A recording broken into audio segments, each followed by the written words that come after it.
we're going to introduce everybody that's here so that posterity can see who's here in the flesh. Come across, Barrett, and introduce yourself. My name is Barrett Taylor. I'm the son of Laura Taylor and grandson of Pat Barrett.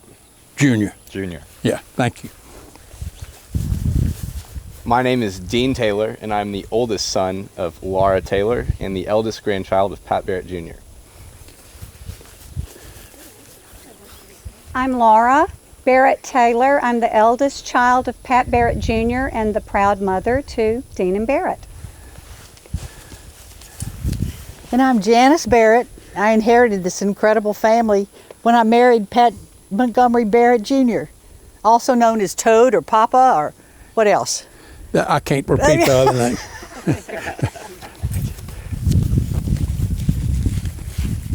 I am Catherine Riley. I am Don Barrett's daughter. I am married to Matt Riley. I have Kate Riley and John Riley, and I am the granddaughter of Pat and Sarah Barrett. Hey, Matt. And I am Matt Riley. I'm married to Catherine, and I'm the favorite son-in-law. That's absolutely right. Hey, I'm Kate Riley. I am the granddaughter of Don Barrett. I would like to say favorite. And your mother is Catherine Riley. Hey, I'm John Riley. I'm the son of Catherine Riley and the grandson of Don Barrett. All right. Hello, I'm John Oliver McGill, son of Mildred Barrett and grandson of Pat Jr. Yeah. Pop.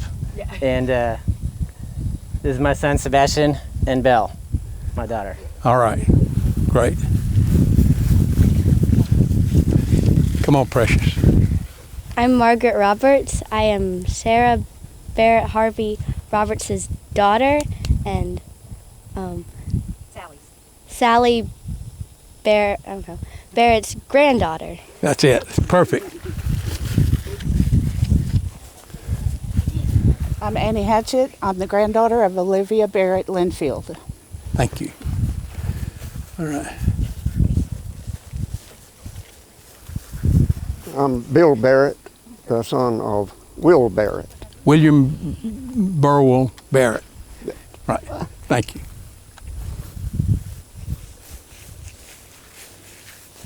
I am Eva Barrett. I'm the husband of Bill Barrett. And proud to be here. Thank you. Thank you.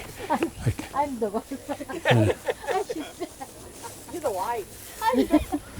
I'm Mary Gannon Barrett Walters, and I'm Don Barrett's granddaughter, Richard Barrett's daughter, wife to Trevor, and soon-to-be mom to Beckett. All right. I'm Trevor Walters. I'm Mary's husband and Don's favorite grandson-in-law. That's exactly right. Okay.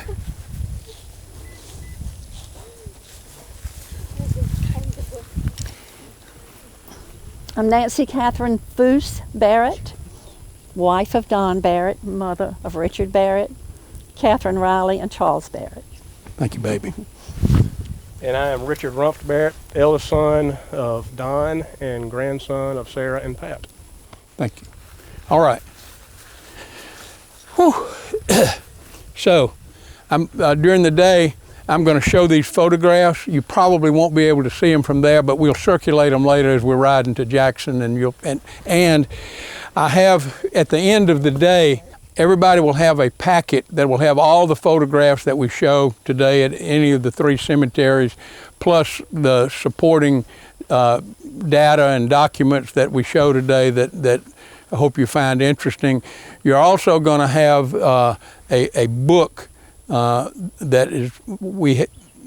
was done by my cousin Tom Nicholson, A History of the Barrett Family through about 1975.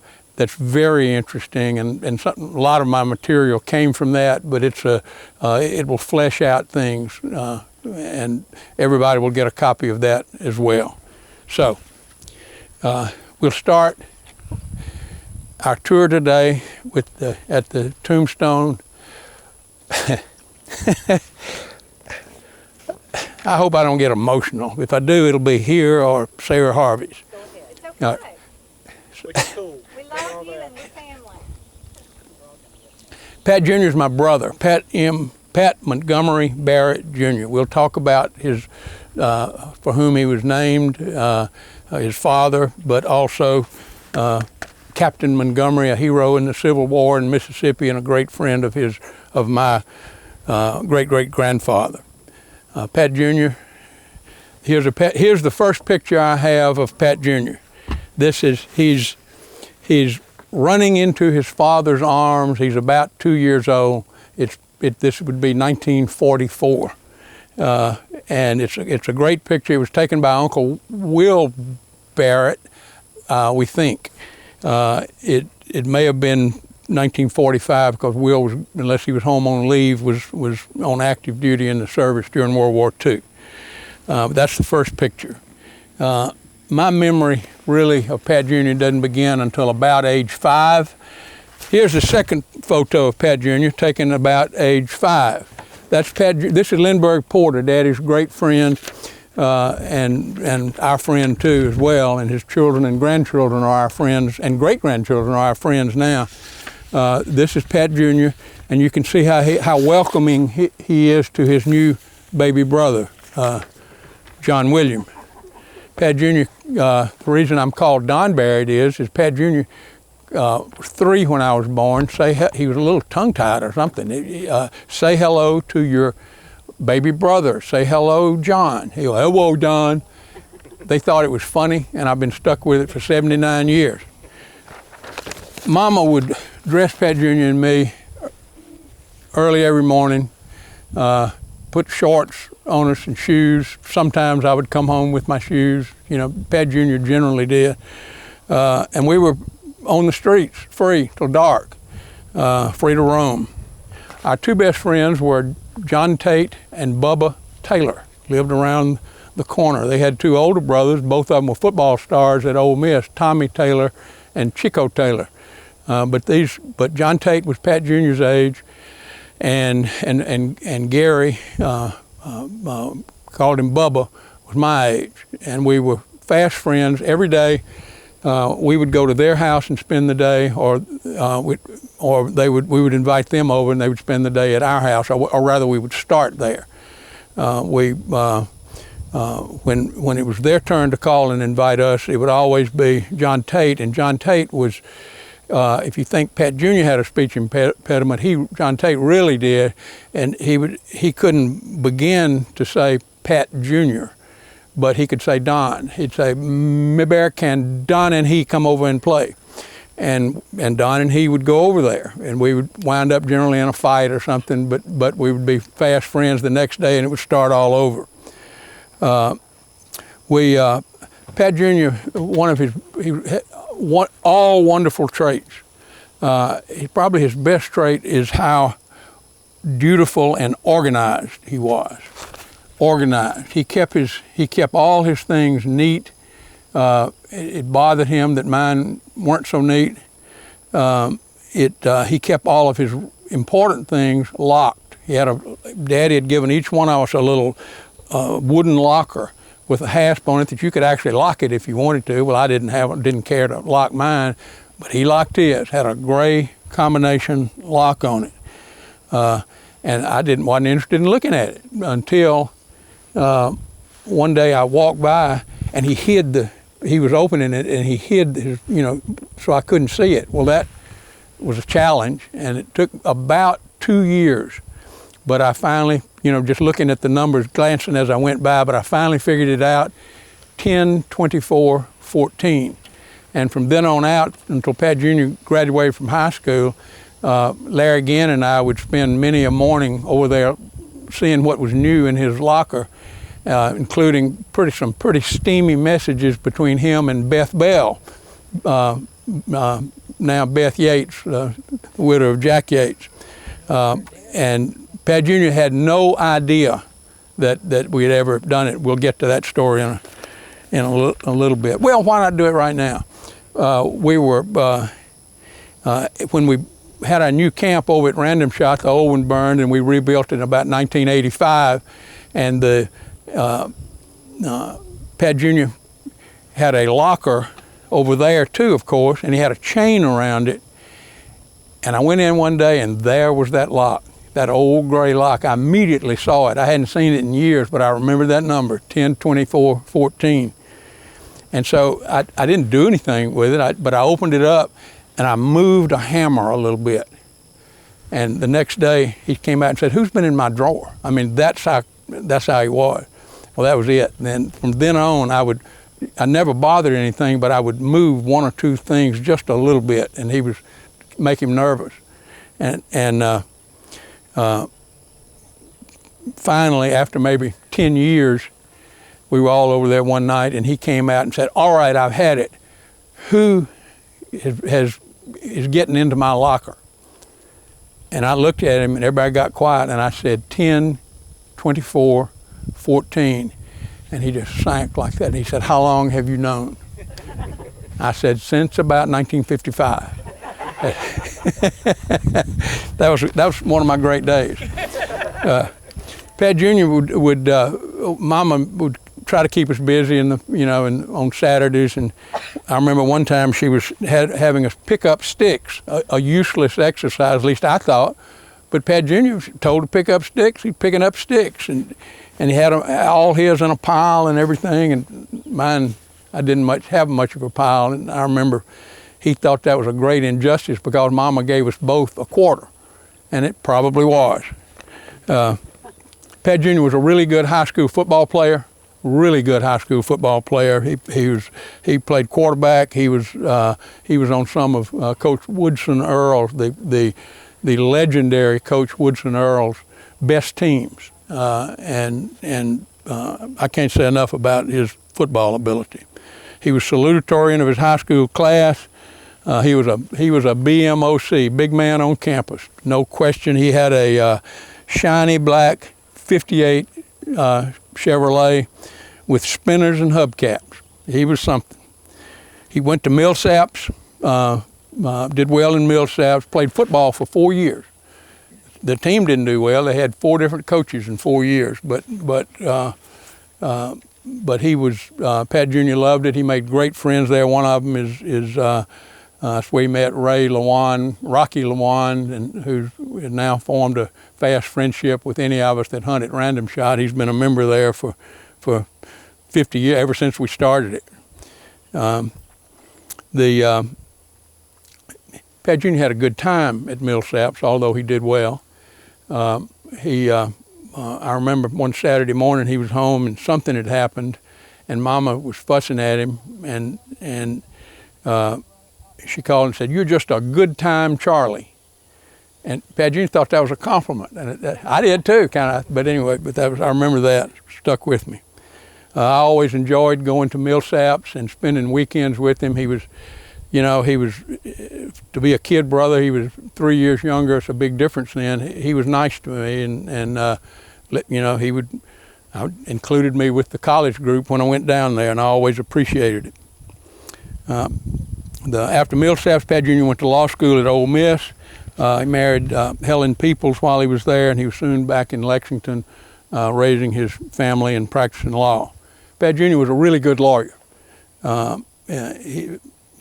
He became known, and for good reason, as the best railroad accident lawyer in the state of Mississippi. A defense lawyer told me one time, he worked for the railroad, that he would rather try a case against anybody in the United States than Pat Barrett, because he's always so prepared. I'll tell a quick story about that. Sometimes Pat Jr. would over-prepare a witness. Well, one time he did, memorably. There was a train accident. A person was killed on a railroad track south of Chula, about 5 miles. Apparently no witnesses. And you have to prove that, the railroad's got the right-of-way on their tracks. And you got to prove they did something illegal or wrong, or there was nobody there to say they were speeding. Was the whistle blowing? Who knew? The only witness is dead. Was the bell ringing? Who knew? Well, Pat Jr. went down there and he looked around. There was talked up and down. There was an old abandoned house about 50 yards away, but nobody lived there. And he talked to everybody else, nothing. He was down there one morning just one more time, kind of scratching his head, and lo and behold, that somebody did live in that house. He was an old, elderly man, very elderly. And Pat Jr. went over and asked him, who told him who he was, who he represented. Did you happen to see that? Right? Yes, sir, I saw it. Said, was the train whistle blowing? No, wasn't nothing blowing. Said that train was blowing through there. It must have been going 100 miles an hour. No whistle, wasn't no bell like it usually was. And that was Pat Jr. He had his witness. He had his case. And he was so excited about it that he worked hard with him to get him ready. And about 2 months before the trial, he went down there and to talk to him. And the guy, like I said, was very elderly. He didn't recognize Pat Jr. He didn't remember anything about an automobile accident or a train wreck. Oh, Pat Jr. was just sick, but he kept talking to him and got him to remember again. And from that day on, he drilled him, went down and drilled him every day about, here's the question, here's the answer. So the trial starts. And call your first witness, Mr. Barrett. And he calls this elderly black gentleman. And he comes up, hobbles up to there and sits down. Pat Jr. said, "What is your name?" And the guy said, "The whistle wasn't blowing and the bell wasn't ringing." The jury laughed, Judge Clark laughed, but guess what? Pat Jr. won his case. Pat Jr. had a great sense of humor. He was quick to laugh. He was always ready to help, and he was loyal to his family and to his friends.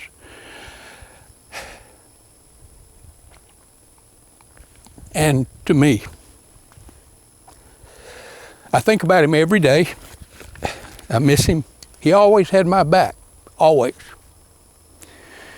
You grandchildren and you, Laura, I'm sure you have your own favorite stories. Here's my favorite picture of Pat Jr. I missed one. This is a birthday party that Pat Jr. had on. It was his. Let's see, 1952. He was 10. And guess who got to come to the party and having more fun than all as me? But these are all his friends. I've labeled all these names. I won't go over them now, but it'll be something that you can show your friends when you get your package. This is my favorite picture of Pat Jr. It's a good picture of him, but he's got his leisure suit on. In later years, he denied that he ever had one, and so this popped up, and I was glad to keep it. Laura, would any of y'all like to say something about Pat Jr.? I'm sort of at a stopping point. And you have to stand close to me because you got to talk through this mic.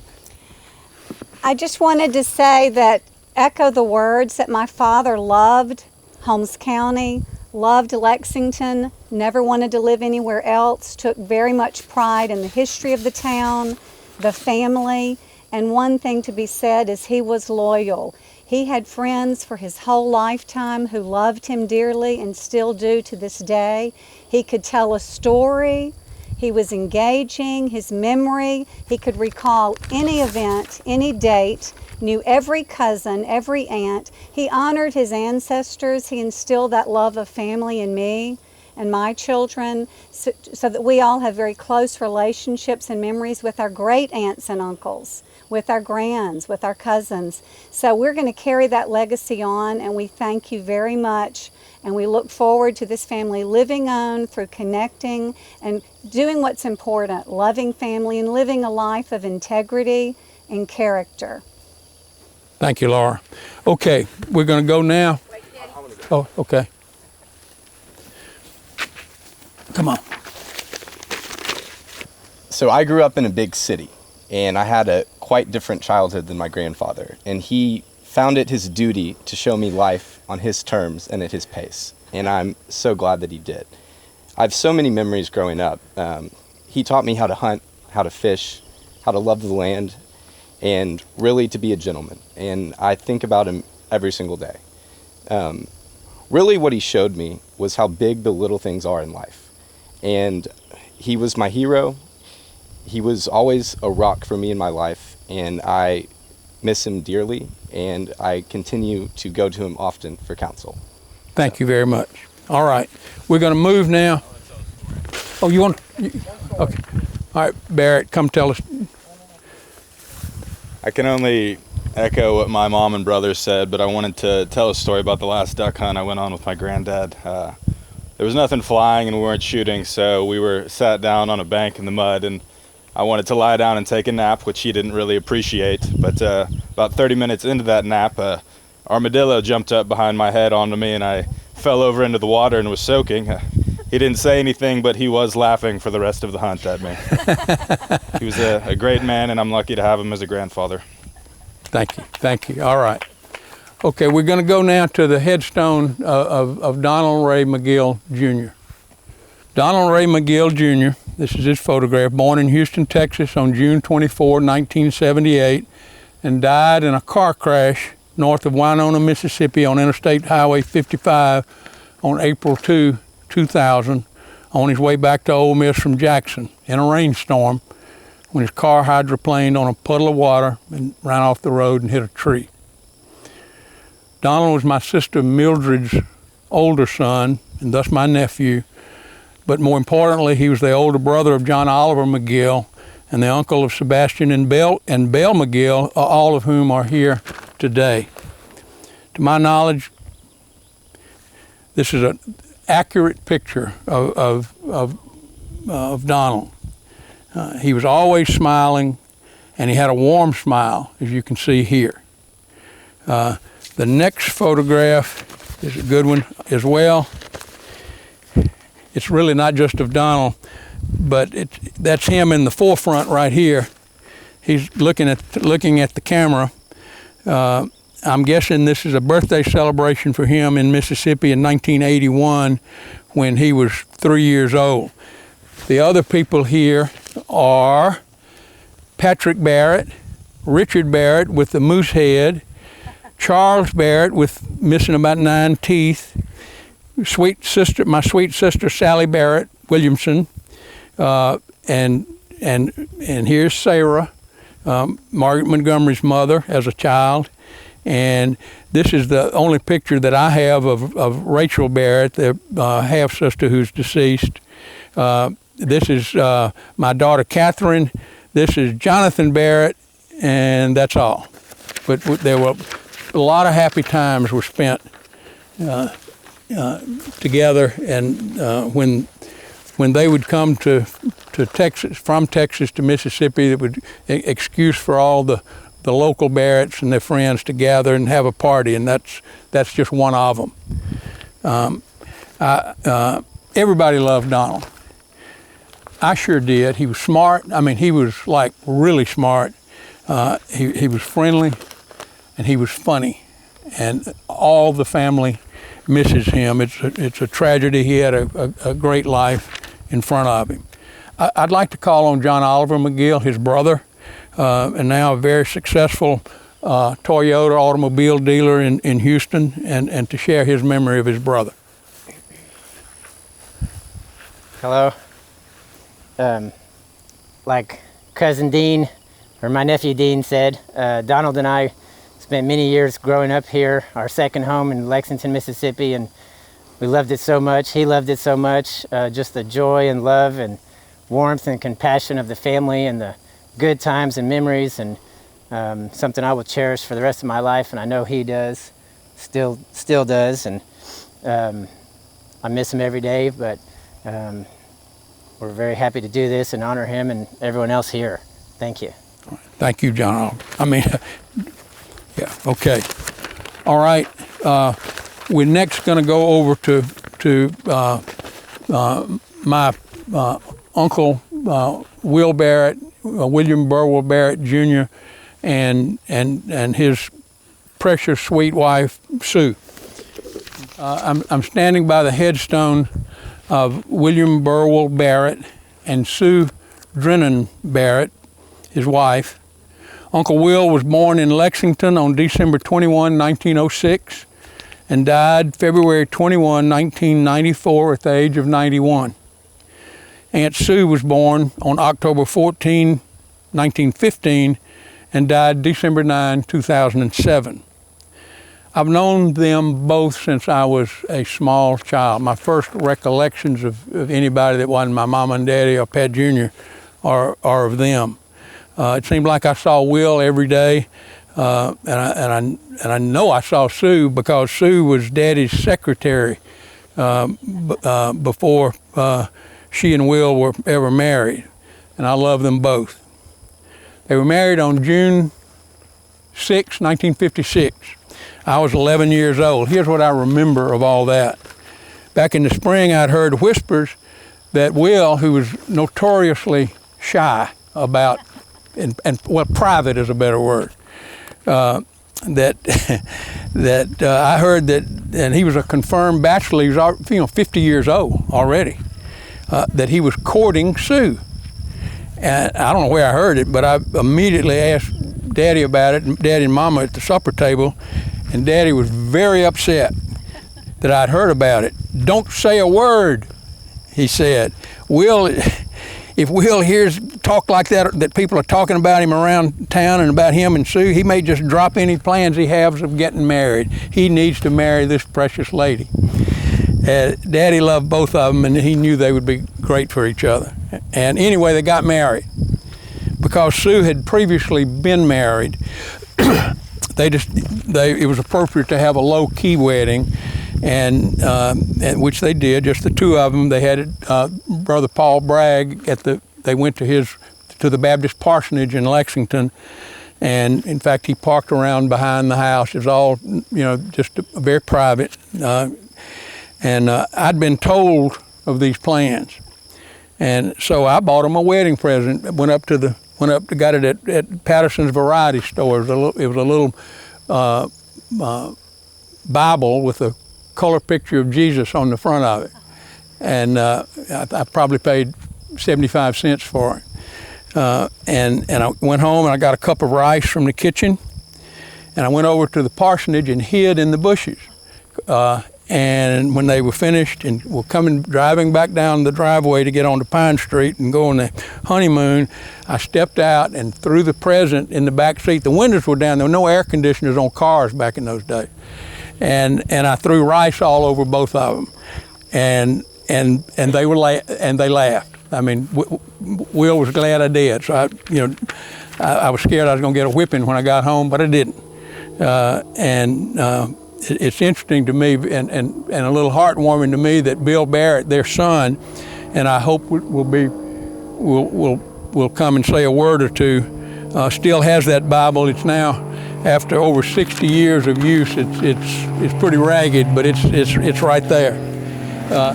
This is my favorite picture, and again, you're going to have these to pass around later. This is my favorite picture of Will and Sue. It looks like a picture that was taken for some formal occasion, and it's a very good one of both of them. Will and Sue were devoted to each other. Wow. I asked Bill if he could, had an earlier picture or two of Will, and he did. This one was taken. I don't think Bill's sure, and I'm certainly not, but we don't know whether this was taken post-war. And just reflective of his Navy hat on, or whether, and the typewriter, or whether this was taken while he was actually on active duty. Will served faithfully in the Coast Guard. Very important. The Coast Guard was back in World War II, especially in those early years when there's so many of our ships being sunk right off our coast by the German submarines, and. Will loved to hunt and fish. This is a picture. Somebody took this picture of him over at Bee Lake. The Daddy and Will and Harold Hammett and who else? Wilburn Hooker, maybe one or two other of their friends in Lexington, got a person that owned, Billy Martin Smith was his name, that owned property over on Bee Lake, to give them an acre, and they put up a pretty nice, elaborate two-story cabin, screened downstairs and stuff, a camp house. And it was very nice. It was there for years and years and years. They finally took it down, fell apart in the 1960s or 70s. But they used it and used it all the time. And this is Will over there. That outboard motor he got was built by my daddy from parts that he assembled. Now this is the last picture I have of Uncle Will. Very much out of character, you think. It shows him, it was taken during wartime, and it shows him as a pirate with a knife in his teeth, and he's swinging from a rope, and he looks very grimacing, and he's got a pirate's cap on. And that picture, Will told me that picture was taken by his friend John Gerard, who went on to, he became an accomplished photographer for the New York Times and the national publications in the post-war years. But he inculcated in Will both the love of photography and here's how you take it where it means something, where it's a great picture. And most of the pictures that we have of the family are Will Barrett taken. Here, I just picked one at random. This is Daddy's dog named Black Pat. The year's about 1947, and there's a handsome little boy here. I can't figure out who that might be. Looks a little like me. All right. Will not only took photographs, but he had a full dark room in the basement of the house where Bill and Eva live now. It's known as the Barrett house. I'm going to talk about it a little bit later. Daddy always referred to it till the time of his death as the house. He got to run up to the house. But you'd think his house would be his home after 50 years, but no, the house is where he grew up. So it's the house. But he had a dark room there, and Will taught me how to develop negatives and prints, and how to use the various chemicals, and how to do it, and how to make them this way and that way, and how to do this and that. And it was really an education. I took a photography course at Ole Miss one summer just to pick up the hours, and I was so far ahead of the teacher, it wasn't even funny. I mean, it was, in fact, I used a couple of Will's negatives one time on an assignment I didn't have time to take them, but I did develop it myself. But it was some bird dog climbing a tall ladder, and they thought that was a great picture. How'd you ever get him to do that? Oh, it wasn't hard.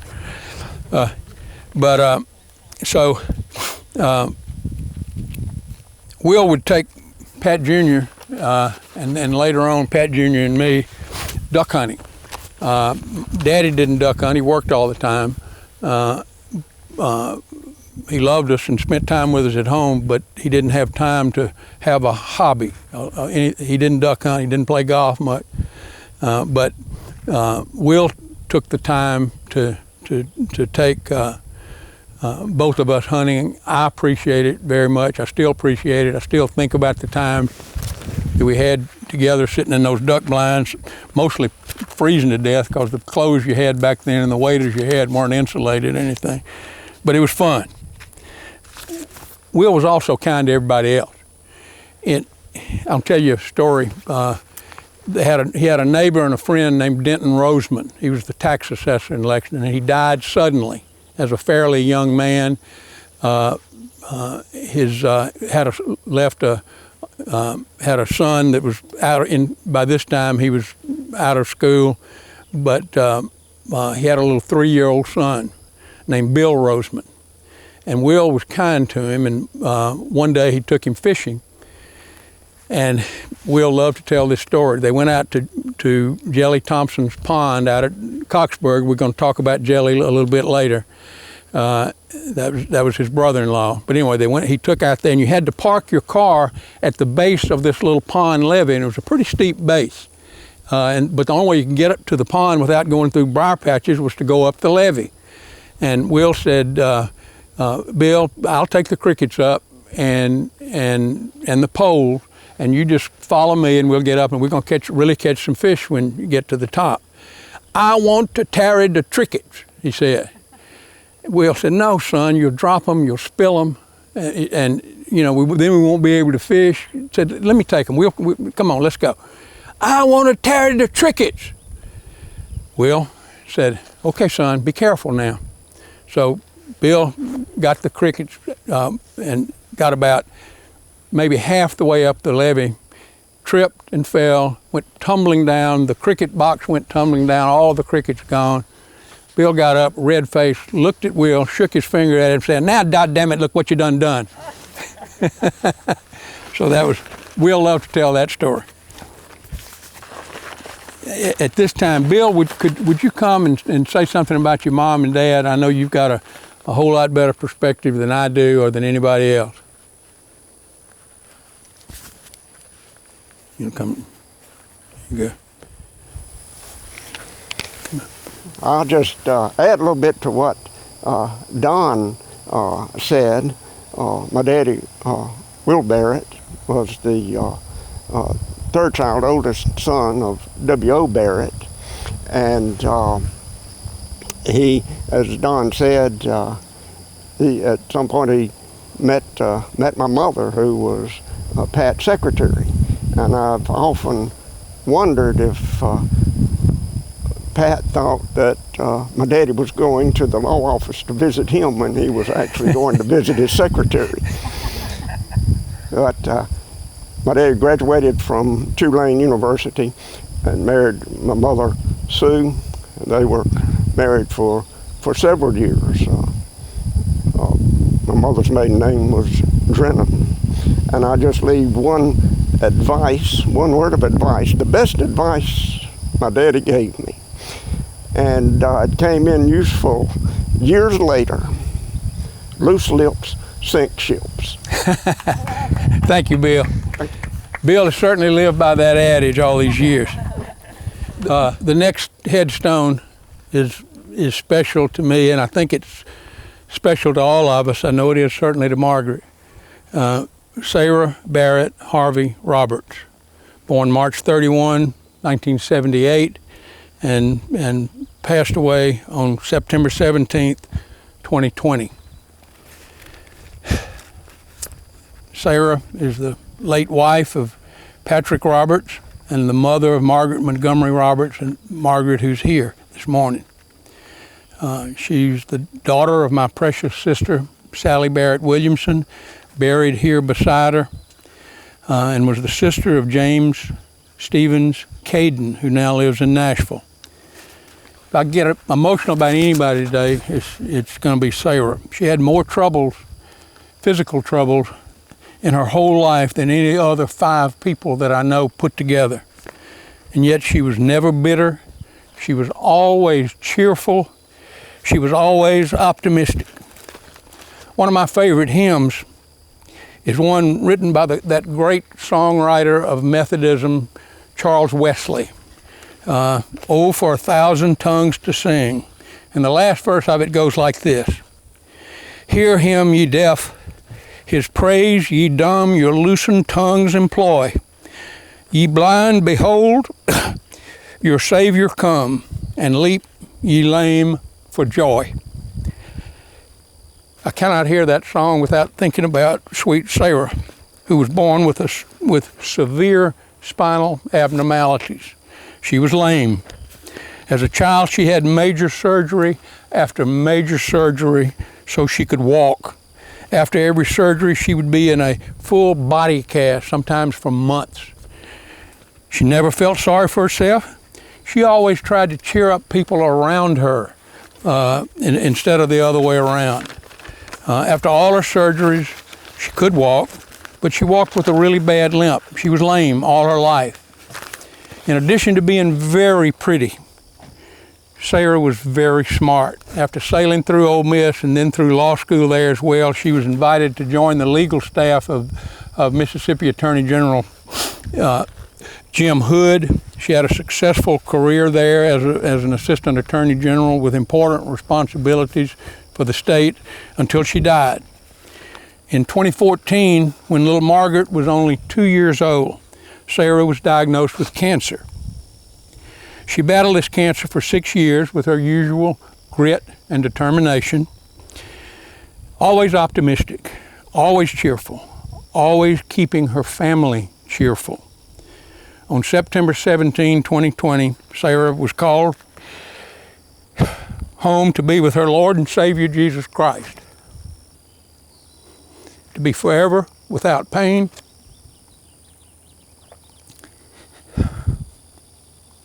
without a limp, and with a perfect body.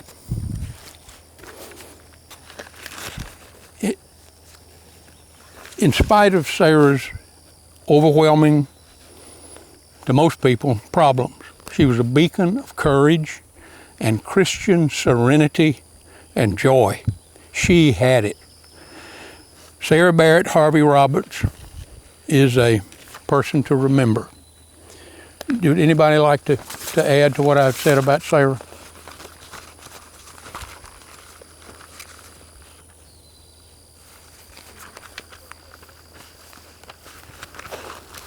I'm Sarah's oldest cousin, Laura, and she loved her family. Nothing was more important to her.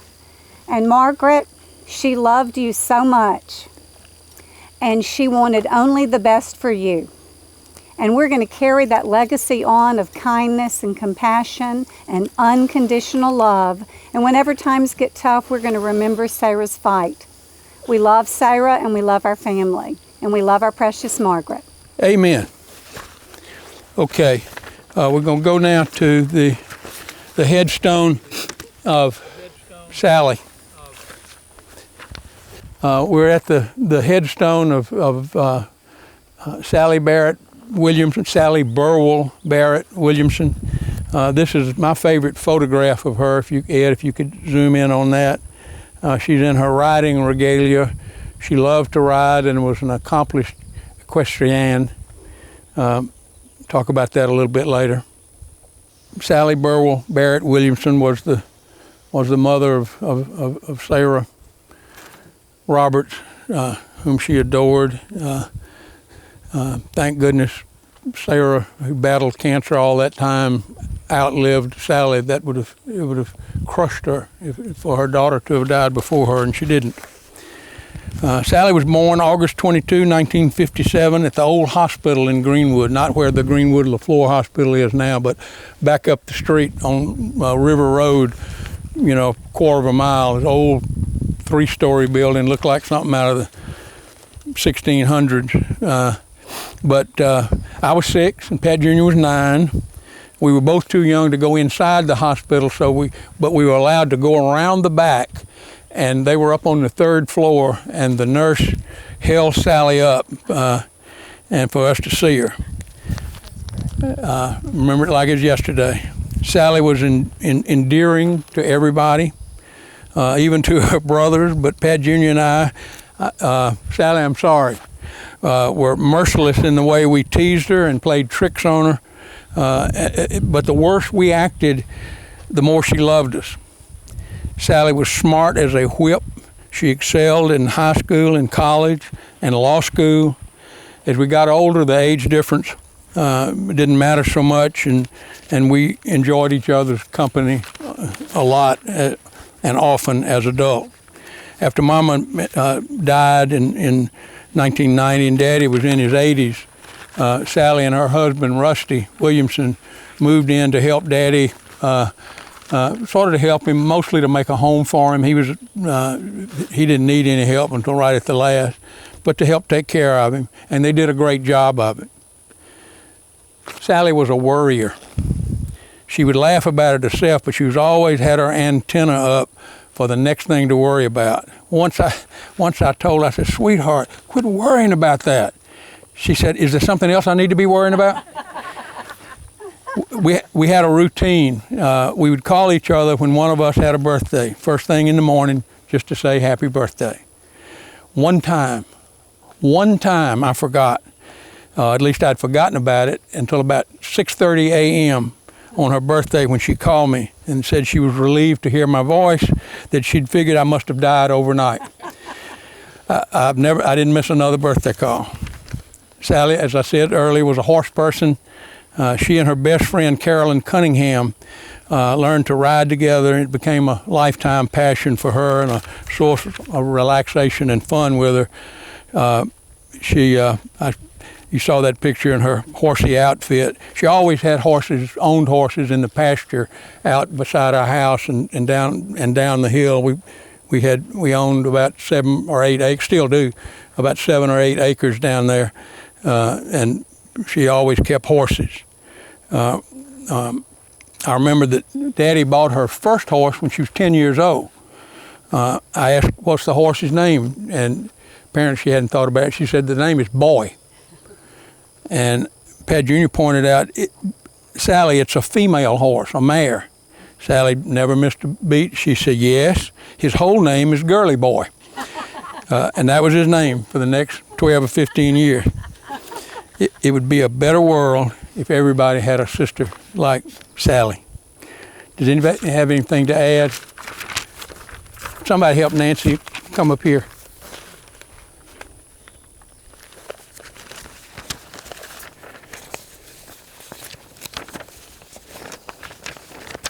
Where do you want me to stand on? Right here by me. Okay, thank you, Dean. Well, I have to read what I wrote so I won't forget it. It's my joy this morning to tell you a little about my sister-in-law, Sally. When I first met Sally, I was 15, she was 10. And she was a beautiful little blonde 10-year-old. I can say truthfully, from that first meeting until the day Sally died, we never had a crossword. She was a precious sister-in-law to me, always. She was delightful, sweet, and very intelligent. Sally loved horses, and Don told you, and from the time she was a little girl, she rode them. And she kept them all her life for her children, her grandchildren, her grandchild, Margaret Montgomery, and her nieces and nephews, and great nieces and nephews. My grandchildren rode her horses. Her favorite horse, Don said, was Girly Boy, but she had another horse who was her favorite called Bodala. Sally was, as members of one of Mississippi's fox hunting clubs. She really was an accomplished equestrian. And she looked beautiful in her British horse riding, fox hunting outfit. We have pictures of her. In her education from the first grade through high school, college, and law school, she excelled in all her studies.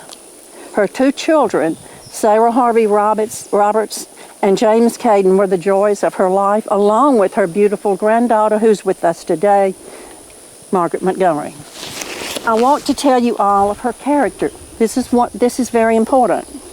Once at a revival meeting in our church, Sally rose and responded quickly to the call to Christian commitment, and she knelt in prayer at the communion rail of our church. It was a poignant moment for me. And I told her how much I enjoyed seeing her go down and make that commitment. And she said, well, the only thing I didn't understand was, why didn't everybody go down there? And I thought, what a sweet heart she had to think everybody should join her at the prayer rail. So I will end my memories of Sally on that thought, knowing that we will all see sweet Sally again in heaven. Thank you, Nancy. Nancy's going to have knee surgery next week, and so we're a knee replacement, so she's hobbling around a little bit. But thank you so much.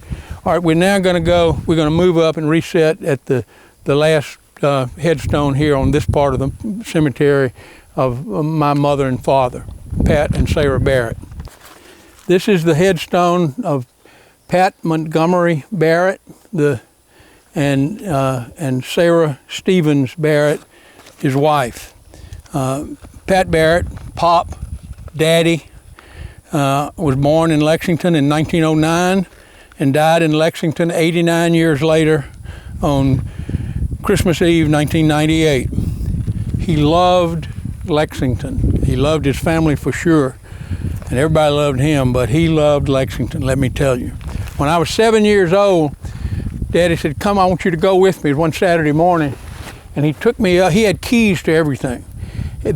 Took me up to the courthouse. It was locked. He had a key, went in, went to some door that I'd never seen before, and opened that lock. It opened up to these dimly lit stairs, and you went up 2 flights, and then you'd go through another door, and then it became almost a ladder, and then you'd walk across, and eventually it got to the tip top of the courthouse square clock. You were way above the clock. You were in that little room that has the 4 windows on it at the very tip top, probably 6 stories up, I guess, but I thought you could see forever. He said, son, I want you to look out each one of these windows. They're pointed north, east, south, and west. Tell me what you see. So I did that, and I was 7 years old. I didn't see anything, I saw the sky, I saw the ground, and he said, and what'd you see? Well, I said, I see the sky and the ground. He said, do you see where the sky hits the ground? I said, yes, sir. He said, that's called the horizon. Now look carefully, look all the way around, and tell me if this is not correct, that no matter which way you look, the horizon is the same distance in all directions. So I did. Sure enough, it did. It looked like it. And I said, yes, sir, I see that. He said, you know what that means? No, sir. It means that Lexington is the center of the universe, and don't you ever forget it. And I never did. And it's 72 years later, I'm still living in Lexington. Why would I leave the center? Why would anybody leave the center of the universe? So, Daddy grew up in Lexington and was a good football player. I've got to stop here. This will be in your packet.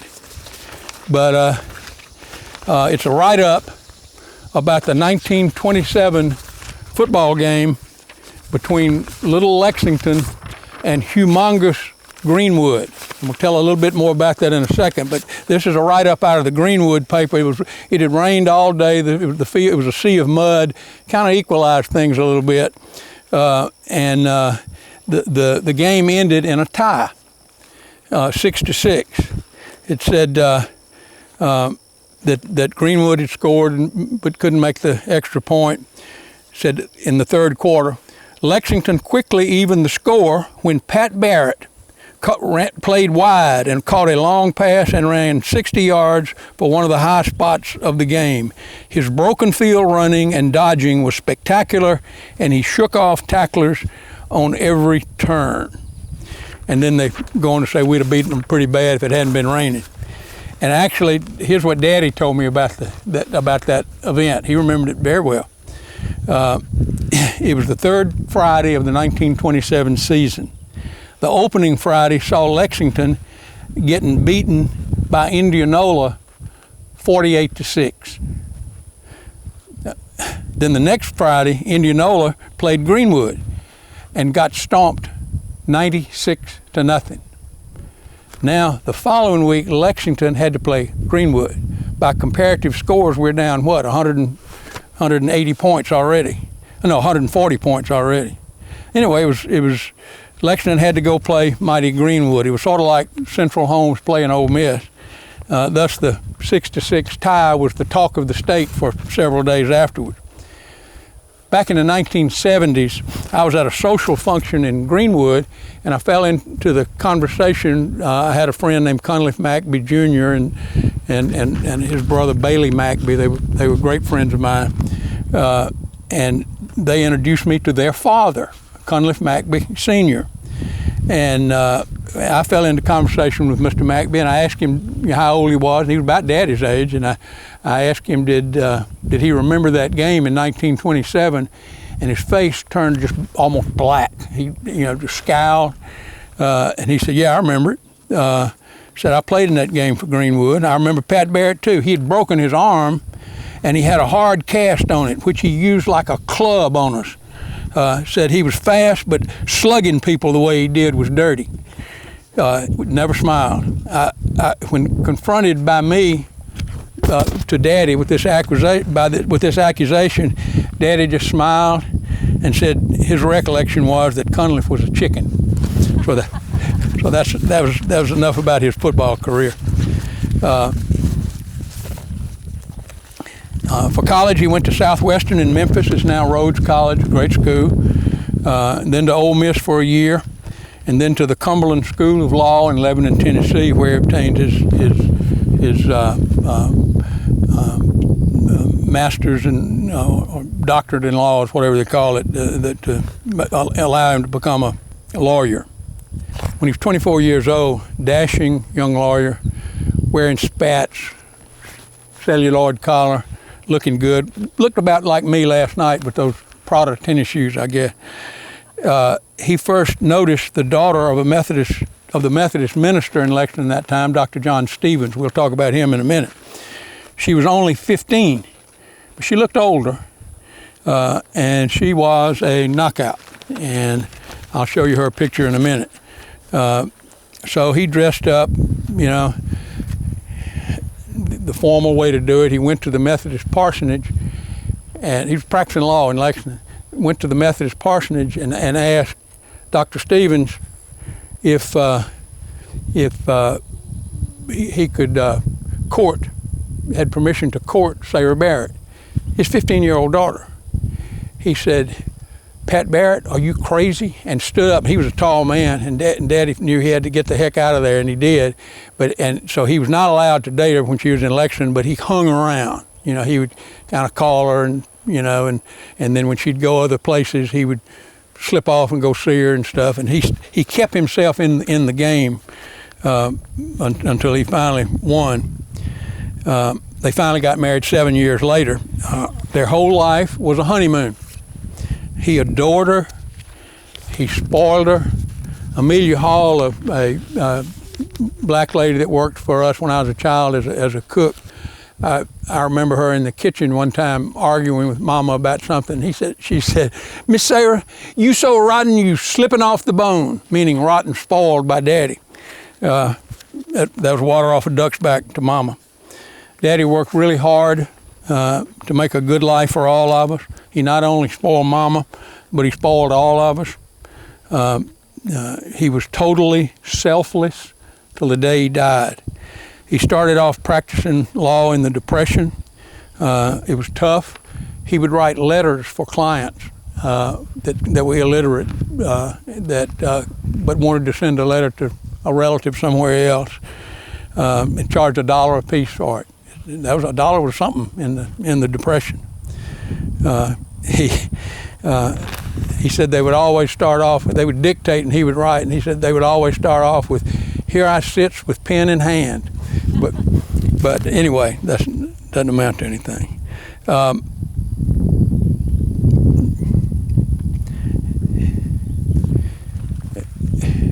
Looking back now, we weren't, but in the standards of the time in the 1950s, when I can first remember it, we were considered well-to-do in Lexington. We didn't have an air conditioner in the house, but we were considered well-to-do. We got the third television in the county in 1953. Picked up one station in Memphis,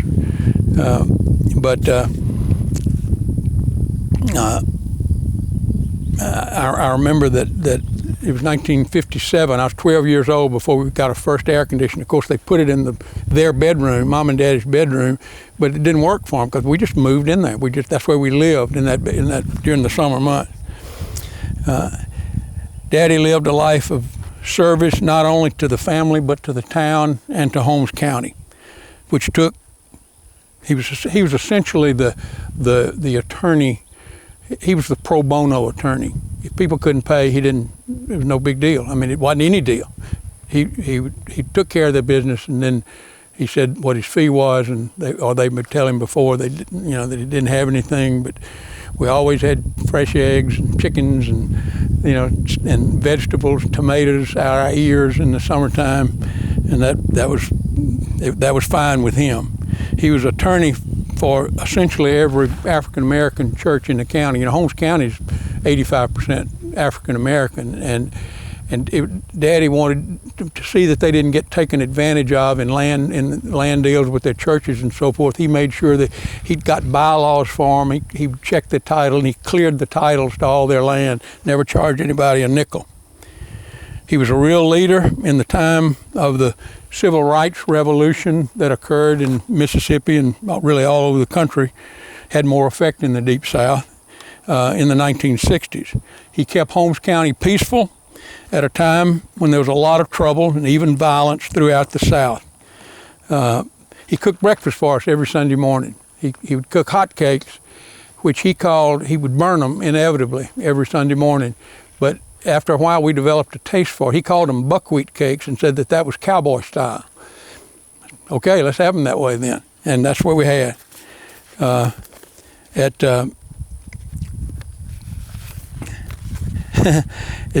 got a note here that says my first trial. I can't remember what it was, but we'll go. I'll tell you about my last trial with Daddy. It was in the 1970s. And by this time, Daddy had developed, he was really hard of hearing. He was like 76 or so. But you never could tell whether he heard you or not. And Mama thought it was selective, that he just kind of heard what he wanted to hear. But anyway, it was a railroad case we were trying, and Jim Becker, the lawyer on the other side, a great friend of mine, he's dead now, from Jackson, the Watkins and Eager firm. Jim had hired an electrical engineer. It was not a railroad case. It was a case where a person went under a light wire, electric wire that was strung across a public road, and he had a trailer, and he couldn't get the trailer on it, so he was lifting what he thought was a telephone wire, and it was a 440 volt wire, and it shocked him and damaged him pretty badly. And so I was having the trial. Daddy was helping me, but they had an electrical expert, black guys, all black jury from Baton Rouge that Becker had found somehow or another, an electrical engineer and a professor. And he was, I'm telling you, was wearing us out. I mean, he was just, he had knocked down every theory we had. And Daddy leaned over to me and whispered, just whispered, but you could have heard it in Chula. What did he say? I was embarrassed. I turned and did that, and I whispered in his ear what he had said. And Daddy whispered back, and you could have heard this in Greenwood, "That lying son of a bitch." And Jim Becker jumped up screaming, "Mistrial, mistrial," and the jury was all laughing, and Judge Clark deadpan. He never, and he said, I demand a mistrial. And Judge Clark, great friend of Daddy's, came to his rescue and said, "For what?" He said, "You heard what he said?" He said, "I didn't hear anything." He said, "Let's move along with this case." And the jury was poking each other, and the case was won at that moment.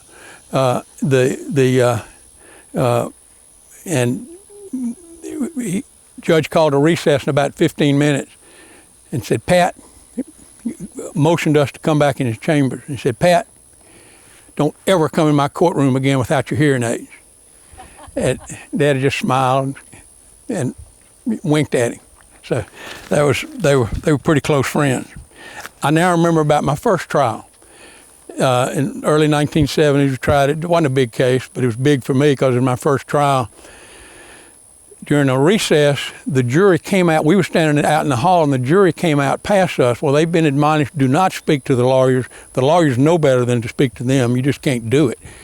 And this black lady walked up and said, "Mr. Pat," and we just froze, She said, "I just want to know one thing. Which side is you on?" Well, it's pretty obvious from the evidence, but anyway, she said, "Daddy, the plaintiffs." That's all we wanted to know.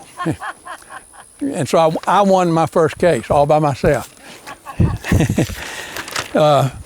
Here's a picture of my father that I took in about 1965 or 6 at his office.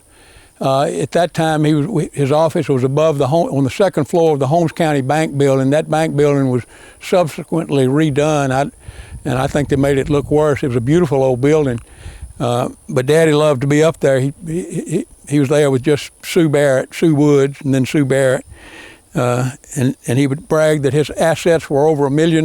He was right over the safe, at the bank below. But he was there talking to somebody when I snapped that picture. Now let me talk about my mama. Hard to know where to start. Let me start here.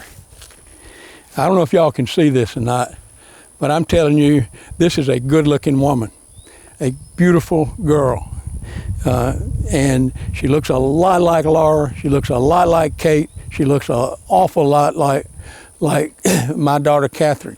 In fact, when Catherine was about 2 years old, Stephanie Barrett, Richard Barrett's precious wife, was taking care of her one day in Jackson and had her in a stroller and went in some store. And some stranger lady came up to her and said, what a pretty little girl, said, is she any kin to Sarah Barrett? And I mean, they didn't know who she was. She'd never seen the baby before, but it had Sarah Barrett written all over. She was very pretty.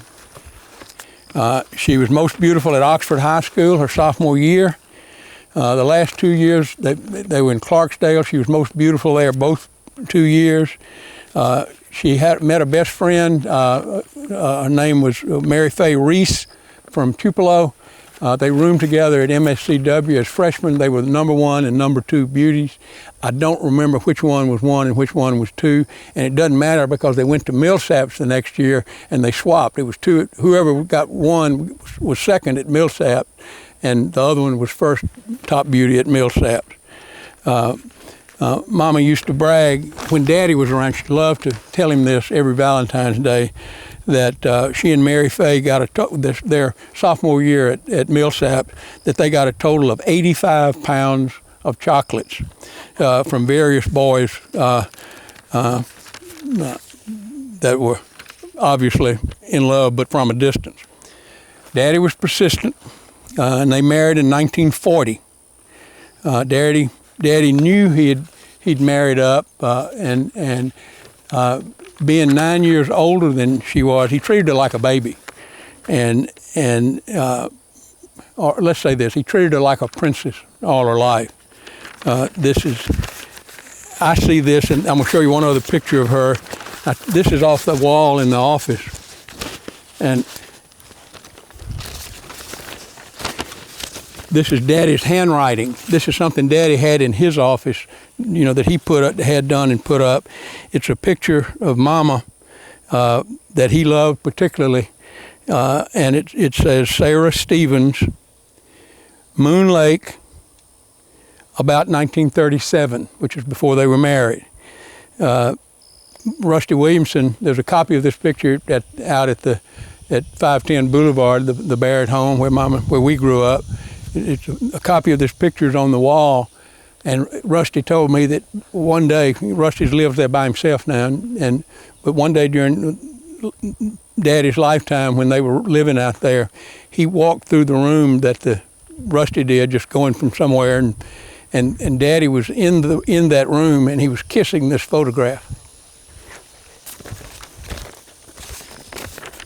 So they had a love story.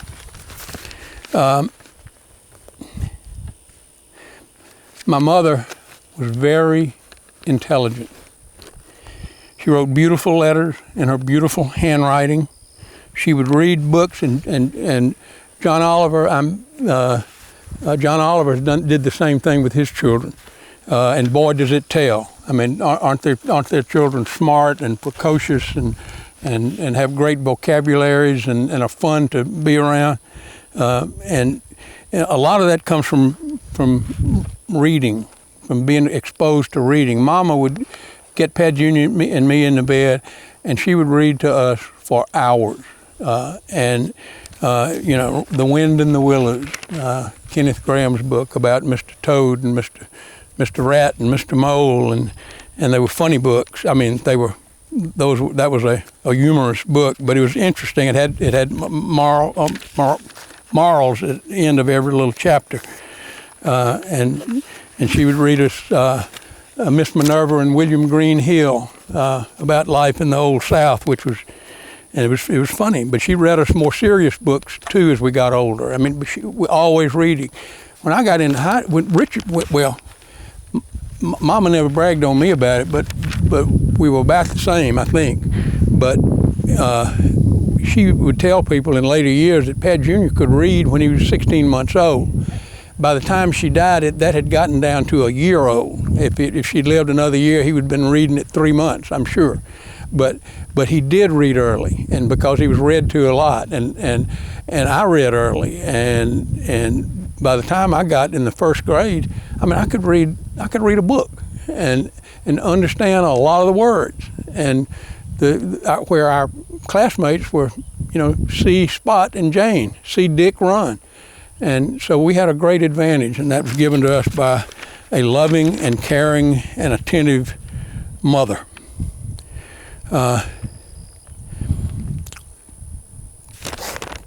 Most important thing about my mother was she was a real Christian through and through. She had a lot of people think Christian means you go to church. It has nothing to do with it. You ought to go to church if you're a Christian. The Lord wants us to gather together in praise and worship of Him. That's what He created us for. But that doesn't make you a Christian. Being a Christian is not about being religious. It's about having a relationship with Jesus Christ, and my mother had it. And it's took me a while to understand it and to come to it myself. But I thank God for her Christian witness to me and to everybody else that she came in contact with. She was a real student of the Bible. I mean, her conversation would be, as Paul said, or as John said, or as King Solomon said, or as King David said, and quote, scripture at length. Our home was a happy place, and Mama made it so. There was a lot of joking, a lot of laughing, lots of company, lots of bridge games. Mother loved to play bridge. She and Gwendolyn Hammett, that's Harold Hammett, Mrs. Harold Hammett, Harold Jr.'s mother, Mary Elizabeth Hooker, that's Ed Wilburn and Bootsy and White's mother, and Elvira Flowers, Herman Flowers' wife, and they were the usual foursome. One day, they didn't make Pat Jr., but they made me take piano lessons. I hated it. I had no skill, I had no talent, but I had to take piano lessons. And I had to practice, and this was in the 1950s, and Daddy would give me a penny a minute, 60 cents an hour. That was almost the minimum wage then, so it was real money. A penny a minute to practice, if I'd practice an hour a day. And I would come and do it after school. And Mama and them were out in the far west room playing bridge, and I was practicing on the piano, hating every second of it. And Pat Jr. came in behind me. I was probably 10. He was 13. I mean, he was bigger. He'd had a growth spurt I had, and he slipped up behind me. And while I was plinking away, he got his hands on both sides of me and started banging on the piano. And something went over me. I was scared to death of him for good reason. I mean, he's bigger. And I turned around and I slugged him right there as hard as I could. And it sort of knocked him back. And then I jumped up, and now I'm in it. Now I'm in trouble now. And so I tackled him. I tried to. And it was a general fight broke out, slugging, throwing. We wound through from the living room into the dining room, and then finally out into the West room. The ladies were screaming, and Mama was crying, and we were fighting. And Pat Jr. and I slammed into the bridge table and knocked it everywhere. And with that, we kind of got up and went back. We left. Mama was on the phone calling Daddy. And she said, go to your rooms. Your room. And we did. Daddy arrived in about 5 minutes. I'd never seen him really mad at us before. I don't think I ever saw him mad at us since. But he let us know that he said, y'all want to fight? Get up. I'll fight both of you right now. Get up. Put your dukes up. and he couldn't have gotten either one of us out of our bed with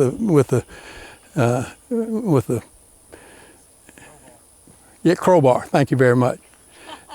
And so that was just one incident that's memorable. As you can tell, I love my mother dearly. That's all I've got to say here. Okay, this is volume 2 of the Barrett family heritage tour. We've gone down the Barrett plot on top of the hill about halfway down, and we're now at the marker for my maternal grandparents, Dr. John Elliott Stevens and his wife Sally Jameson Stevens. Dr. Stevens and his wife Sally were the parents of my mother, Sarah Barrett. Because of the hour and the time, we're running behind. I'm not going to tell anything about them now, but I'll tell it when we get to Jackson. And I'm going to go now to the next monument. It's the Runft, R-U-N-F-T, like Richard Runft Barrett. The marker for Mimi and Roger, we called them. Mildred Stevens Rump and her husband Roger William Rump. Mimi, we called her. Mimi was born in 1911. She graduated from college at MSCW. She went to work for the Red Cross after World War II and met her husband Roger William Rump, who was also working for the Red Cross in Germany. We'll talk more about them a little bit later on the bus. When we stopped this morning, we were at the gravesite of my mother's mother and father, Dr. John Elliott Stevens and his wife Sally Jameson Stevens. Dr. Stevens and his wife Sally were the parents of my mother, Sarah Barrett. We grandchildren called Dr. Stevens Damp. Pat Jr. was, the reason is Pat Jr. was told to call him Gramps, and it came out Damp, just like my name is John, and he called me Don. Don't you think it's kind of surprising that a 3-year-old would have such influence? But anyway, we called him Damp and called her Mama Sally. Both Damp and Mama Sally grew up in, I'd call it genteel poverty in far northeast Mississippi. It's almost Appalachian Mississippi, Tishomingo County, and Tippah County to the immediate west of it. Damp grew up in Jackson Camp, Tishomingo County, out from Jackson Camp. You can imagine how big that was. And Mama Sally grew up in Calibiot Springs, Mississippi, in Tippah County, one county over.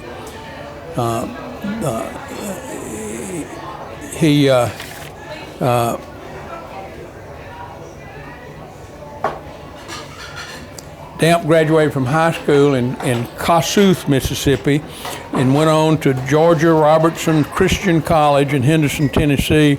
Then he went to Ole Miss, where he got his bachelor's degree. I remember he loved Ole Miss football and baseball back when nobody went to the Ole Miss football and baseball games. The stadium was where the parking lot is now that goes into to the west side of Hemingway Stadium, and that's where the baseball field was. And it'd be 200 or 300. It wouldn't hold but 500 people, and maybe there'd be 150, 200 people there for ball games. And I started going to him because I found out that he was going to him. He would drive over by himself and go sit up there, and he loved a good baseball game, and he understood the game. That was interesting to me. But anyway, Damp was a deeply religious man from a deeply religious Methodist family. His father was named John Wesley Stevens, if that tells you anything. It was as a teenager when he had a personal awakening where he accepted Christ as his Lord and Savior, and began a deeply personal relationship with Jesus Christ that lasted all the rest of his life and powerfully affected his life and the lives of others through his ministry. Made him a giant in the Methodist Church in North Mississippi for the rest of his life. He was admitted into the Methodist Church as a minister in 1908 in Okolona, Mississippi. That year he met a beautiful girl named Sally Jameson, and they were married on September 30, 1909. The Jamesons were a big name. They were very substantial people in that part of the state, and still are.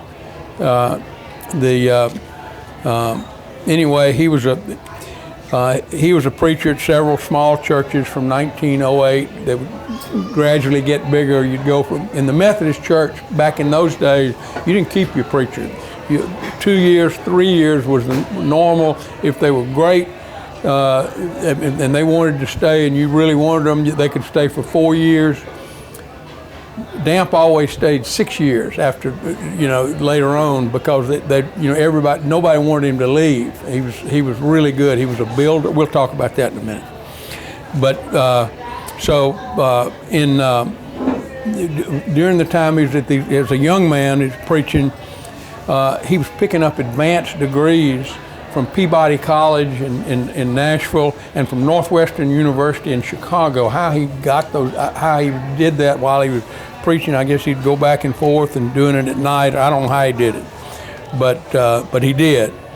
In 1921, he went to Grenada College as a professor of religion. It was a Methodist school that was there then. And then he went to Millsaps as he was head of the religion department for 3 years. In 1924, he comes back and goes back into the active ministry, came to Lexington, where my father took notice of it for the first time. We talked about that this morning, and Damp ran him off, anytime he'd get close to the house. But that's where that started. He was a builder. He knew how to get things done. He would, when he was in Lexington, the Sunday school building, what we call the fellowship hall, but it's double the size of our church. He had that done. He raised the money for it. He was the force behind it, and his name is on the outside on the cornerstone of that building. Same thing. He goes to Oxford. He builds a new sanctuary, doubles the size of the church. He wanted it to be a growing church. It's a university town, Oxford University Methodist Church. Come on, folks, let's go. And he raised the money, and they built a new. Y'all have just recently in the last couple of years enlarged that now. But the guts of what was there was built by J.E. Stevens under his leadership and direction. He had a vision that the Methodist Church in Mississippi needed a camp for young people to come and be in a Christian environment. So he went out and he found, it took him a while, but he found the perfect spot. He found 100 acres. And he talked the people that owned it into donating it to the Methodist Church. And then he went out and went around to all the people at the churches he'd been to that had a little extra money, that he knew who they were, and put the B on them and raised the money to create what is now Camp Lake Stevens. It's 6 miles out of Oxford. After he retired, he went there as the superintendent of the camp for 6 or 7 years. We were up there all the time. It seemed like a lifetime at the time, but it wasn't. In his lifetime, it was just a short period of time. But I would go up and stay 2 or 3 weeks in the summertime, and I'd be in camp, and then I'd let them know that my granddaddy owned this camp. And Lake Stevens still there. Richard is involved in raising money for it and supporting it. Still going strong after 80 years. Damp and Mama Sally had 3 children. John Elliott Stevens Jr. He was a nuclear power engineer who worked on the Manhattan Project, the atomic bomb project in Oak Ridge, Tennessee, super secret facility. Oak Ridge was built for the purpose of, because it was just nowhere, and that's where Bryce is taking an internship. He starts in September at Oak Ridge. Oh, that's amazing. Well, that's great, and so the full circle comes. Sarah, my mama, was another child, and Mildred Stevens Rumpft, whose grave we're going to visit and talk about in a minute. Mama Sally died in 1955. Oh, let me show you the picture. Here's a picture of Damp when he was 29 years old. This is from the University of Mississippi College yearbook. Look what a handsome man he was. Let me show that. Hold on a second, then I'll pass it around. But that's him as a young man. All these are photographs of photographs that we have. This is when he was in his prime, as an older man, and that's Dr. John Elliott Stevens, a lion in the Methodist Church. And this is Sally. This is Mama Sally. See how pretty she was? And a lovely, sweet person that we all love to be around her.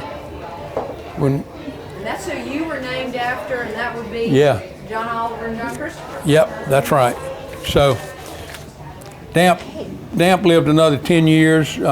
He remarried to a widow of a doctor in Houston, Mississippi, Lorena Priest, who was a lovely, sweet person. They just were company to each other in their declining years.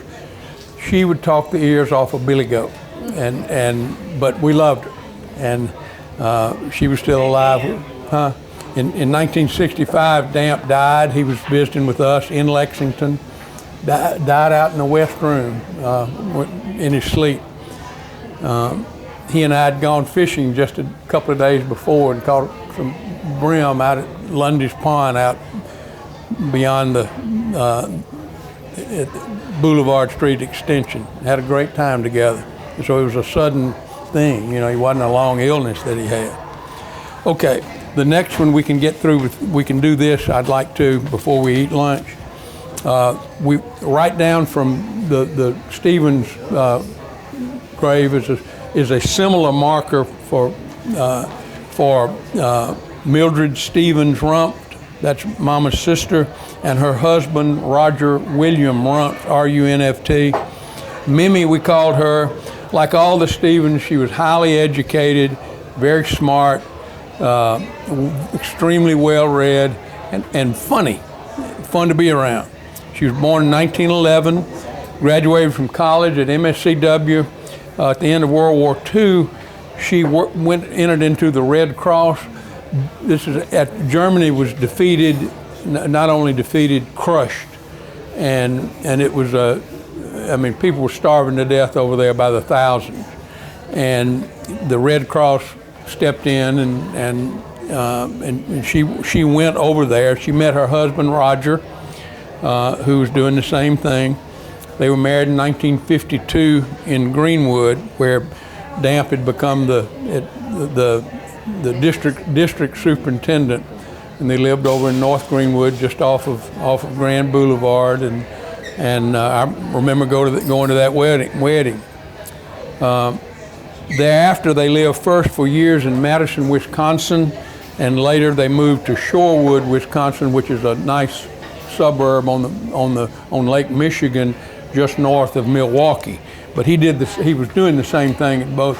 He was an electrical engineer, worked for AC Delco when it was a part of General Motors, and he did it he was in a very high level, really smart guy.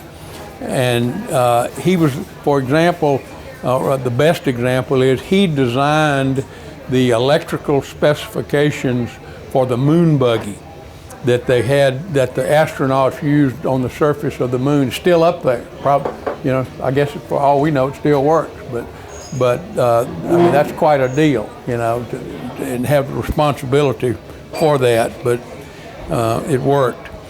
Mimi had gotten her master's in child psychology and had a career in Madison and then again in Shorewood in that profession. They had no children, but they loved children. Pat Jr. and I, a couple of times, would go up there and visit. One time we rode the train. I was 10, Pat Jr. was maybe 11, Pat Jr. was 13.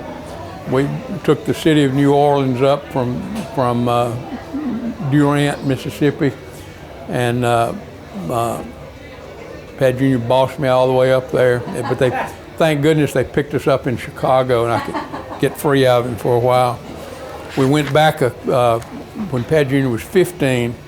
I guess we went with Mom and Daddy then.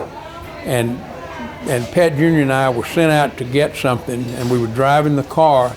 And if you've been to Madison, Wisconsin, it's built like Lexington, except it's the State House and not the courthouse in the middle. So the square is huge, but it's just a square, just like a square. And there's side streets going into it. It's about 10 lanes or 12 lanes. We were on the inside lane, and he realized that he should be turning right up there, so he just went across 9 lanes of traffic. There was a traffic cop just on the street, and he didn't have a car or anything. He blew the whistle, and Pat Jr., pulled over, terrified. And traffic is they still have a traffic jam up there. They hadn't been able to undo it in all these years, but Pat, I remember Pat Jr. said, "Let me handle it." I'm glad to let him handle it. And but I remember the first thing that the cop said was, "Where are you from?" And Pat Jr. told him Mississippi, and the guy rolled his eyes and said, "Well, you're not on the back 40 anymore."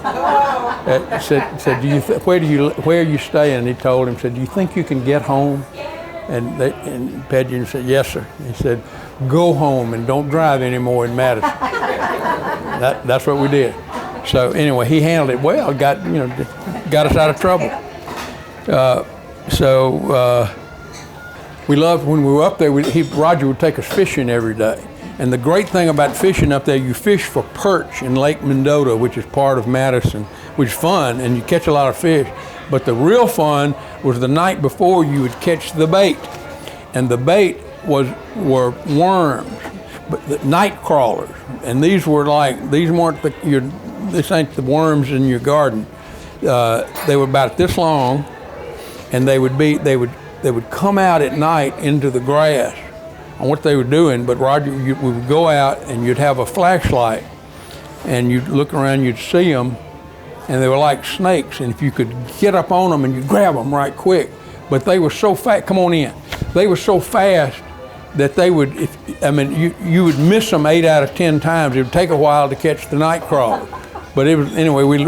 That was a memorable thing we did. When Mimi and Roger both retired, they having no children, and Mimi having all her family, in Mississippi, they moved. She didn't want to move to Lexington because she didn't want to be, she wanted to have her freedom. She didn't want, somebody telling her what to do and so forth. So they bought one of the first homes out at Crossgates in Brandon, and they lived there for, Roger died suddenly, 1984, and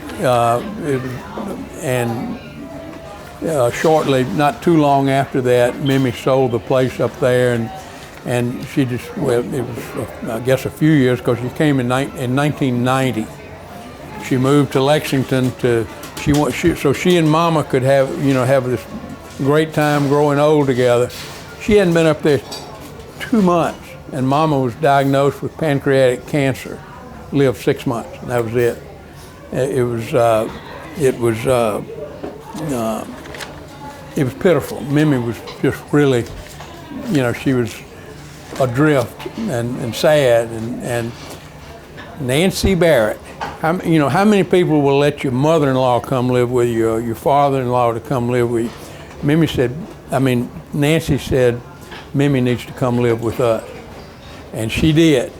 And she jumped at it. And she was a wonderful part. She lived there for 11 years before she died. And if I wish Nancy were here to talk about her, and she wanted to. Catherine, you remember what it was like having Mimi at home. It was so fun. Yeah. And if Richard, you got anything you want to say about Mimi? Anything you remember about Mimi? Oh, heck yeah. Laura and I were talking about how going to Cross Gates and Brandon was an event that all the kids like to do, because you got to walk in and watch Roger smoke that magnificent pipe, and then Mimi would take us all and let us feed those ducks in the pond at Cross Gates, and then we would come home and she would cook Mimi burgers, which were just these gigantic thick meatballs. They were almost like, but they were delicious Mimi burgers, and we would make peppermint ice cream and drink chapstick. All right. Yeah. Oh, that's right. All right. Okay, so that's it for Mimi and Roger. The next place we went this morning, we were going to go this morning, was down. We were headed down to the Barretts, but we wanted to stop and did stop. I hope y'all took pictures of it after we left. At the headstone of Nancy's mother and daddy, and I want to talk just a little bit about them. Wait, here's a picture of Mimi, and here's another picture. Wait, let me show that. This is a picture of Mimi. See what a pretty lady she was. And this is Mimi when older, very typical pose for her. She's with the little children. Sarah Harvey is there. That's your mama, Margaret. And is that John Oliver, or is that Donald and John Oliver? And say with the trio. All right, I'll pass that around and let you kids look at that. There's one of these pictures in the folder you're going to get when we end the day. So that's it. Say just hello. Greetings and salutations. Yeah, she always. That's right. And y'all called her greetings, didn't you? Yeah. Jonathan nicknamed her greetings. All right, we're going to stop until we have lunch, and we'll pick back up later. Perfect timing. Okay, we're going to get started again. We had left Mimi and Roger's headstone, and we were going down to on the way down to the bottom to the Barretts. We go right past somebody that's precious in our household, the Nancy's mother and father. This is a photograph of them. Can you get that, Ed? Isn't that great? He's a handsome man, and she was a good-looking girl. All right, you can pass that around. Samuel Jackson Foose Jr. and Maida Catherine Spradley Foose. Sam, or Bobo, was born January 16th, 1916, and he died on October 4, 1994. Catherine, Cat, Mama, was born on the 31st of January 1918, and she died on August 29, 2006 at our home where she lived. My father-in-law and my mother-in-law, come on, sugar. I loved them and I revere their memory.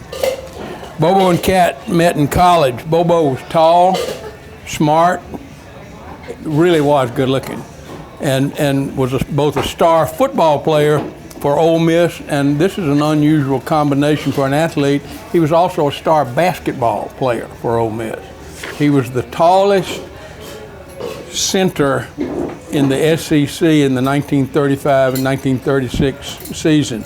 He at a height of 6'4", which now you couldn't play point guard, but he was the tallest guy there, and he was a gifted athlete.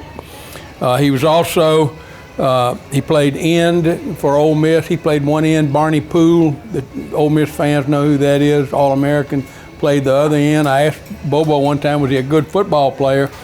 And he said, well, was better than Barney Poole. How about that? And I asked him, I said, what about a basketball player? He said, I was better than Country Graham. He played on the team with him. He was All-American. But anyway, he's the only Ole Miss football player in history from ever since they've had it until now to catch a touchdown pass in the Orange Bowl. The only one.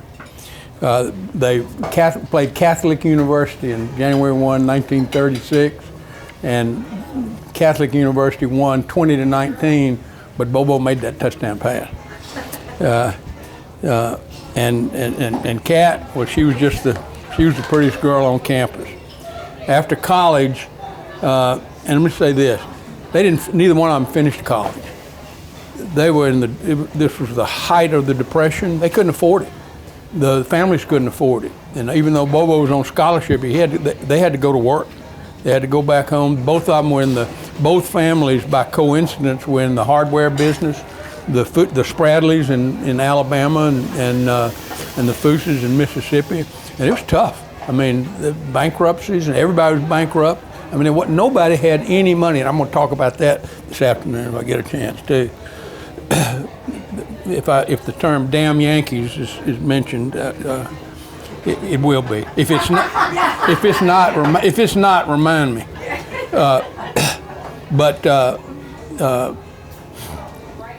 Anyway, they got married in 1938. They briefly went to Alabama and operated a hardware store in Pell City, Alabama. Then they moved back to Chula to farm. When World War II broke out, Bobo, although he had a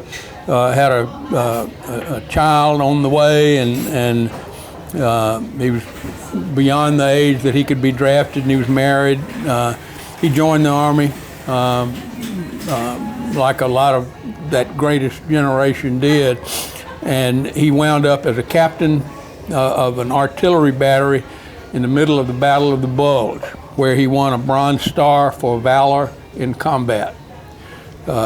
Nancy has an older brother, Stephen Foose, who lives in a small ranch in retirement after a very successful career.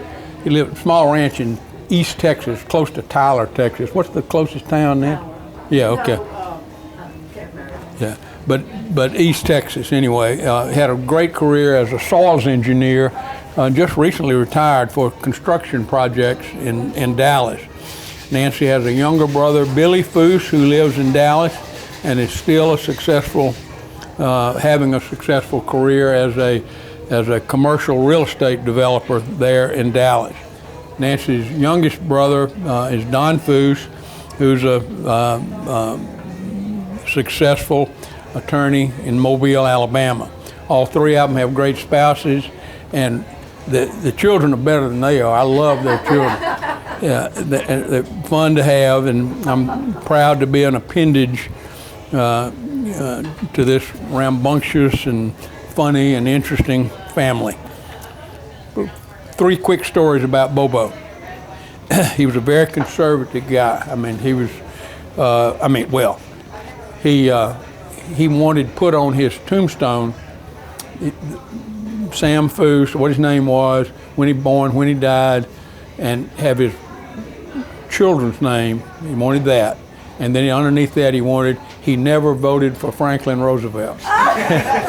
But that tells you a little about him, but tell the older people more. But anyway, Bobo thought things out for himself. He wasn't a conservative because somebody on Fox News told him to be, or he thought it all out himself, and he sometimes would come to surprising and a little bit different conclusions than other very conservative people were thinking. He loved a good debate. His younger brother, Kenneth Foose,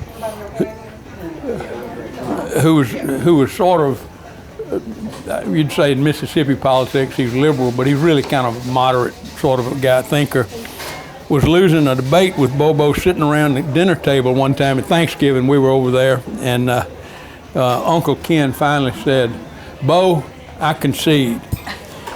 You're the most well-read man in the world on any one side of a political issue." Bobo took that as a high compliment. back in 1955, two families of, I'm going to say, white do-gooders, the Coxes and the Minners. They were nice people, just kind of goofy, had moved to Chula. They bought Providence Plantation, where Brian and Sarah Jones have their home now, and set up a sort of a commune where they had a medical clinic, a school for the African American children, and what else I'm not quite sure. They weren't communists or anything, but they were probably just goofy do-gooders who were going to transform society somehow. People in Chula started talking about it, didn't like it, and then they were talking a little, and then they were talking a lot about it. And some people in Chula a few people called for a town meeting to do something about the situation. Invited everybody down to the Chula High School, and everybody went. It was packed. There were 200 or 300 people there. People got up and they were saying, "Well, I heard this. I heard they said that," and somebody said, "Well, I heard they said Dr. Minner said thus and so," and the discussion turned ugly, and the place was turning into sort of a lynch mob, maybe. And this 36-year-old man stands up out in the audience. He's a tall guy. People pay attention to him. He's Bobo Foose. And everybody got really quiet. And he said, "Is this all you got?" He said, "You all ought to be ashamed of yourselves." He said, "I'm going home, and every one of you ought to go home too." And he walked out of the hall. And there was a silence, and then a couple of people left, followed him, and then 2 or 3 more did. And within 10 minutes, the place was empty, except for the few rabble-rousers that had tried to start something. We have there's a book about this called Providence, the name of the place, written by a man named Will Campbell. I remember when he interviewed Daddy, who represented the Coxes and the Minners in the land part of the deal. And Will Campbell was in talking to Daddy, and I could hear them yelling at each other in Daddy's office. But anyway, in this story, Providence, the story is told about this person, and the hero is identified only as a young planter, but it was Bobo Foose. One thing we know, because I mean, a lot of people have told us it was, but we have a letter at home from Dr. Minner's wife to Bobo, written the next week, thanking him for his courage. Nancy, I'm gonna wait a minute.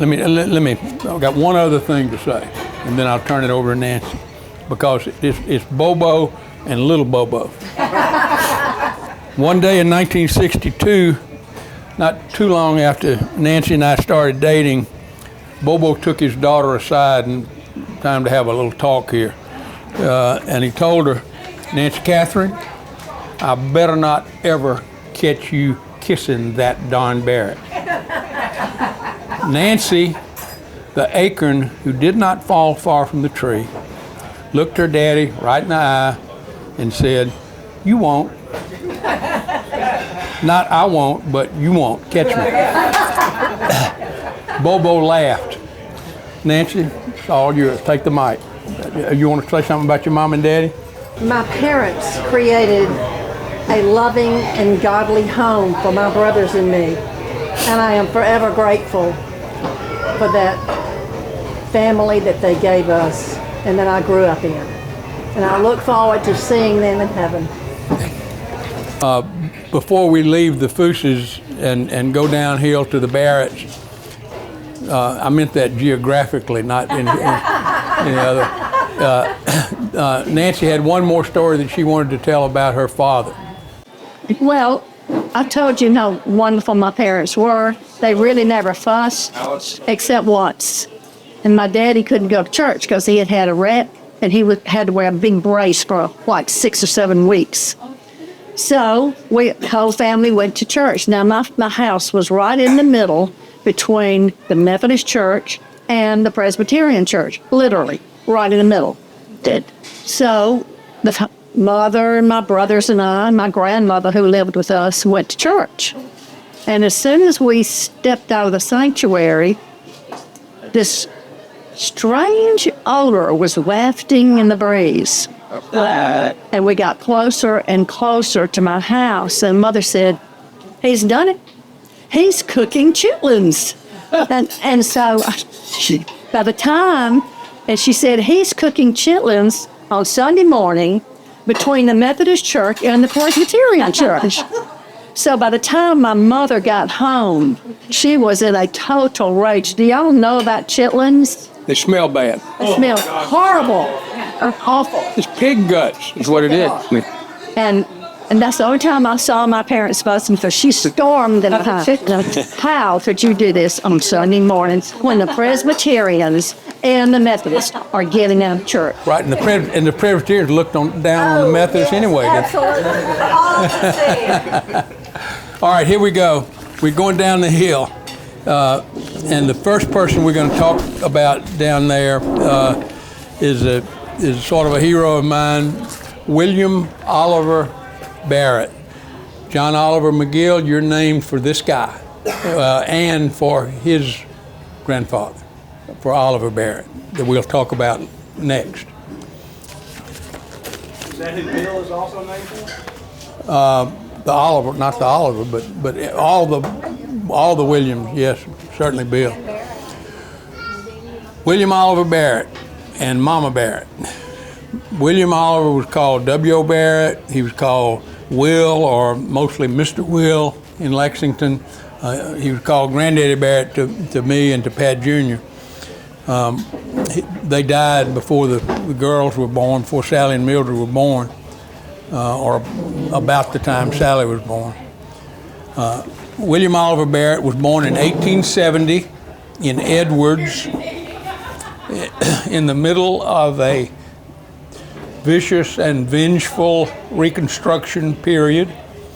He died peacefully at his home on Clifton Street in March of 1952, having lived a remarkable life. I'm the last of his descendants and relatives who knew him and remembers him. I was 7 years old, the last year of his life, and we would visit him every time Mama or Daddy went up to check on him, which was every day. And Daddy said, let's run up to the house. The house, I mean, he'd been living, he had a house, a home. We had children, been there forever. But to him to run up to the house was to go to Will's house, his daddy's house, Mama's house.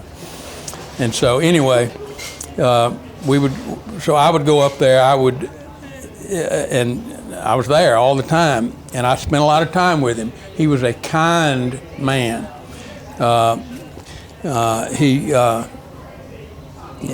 He spent time with me.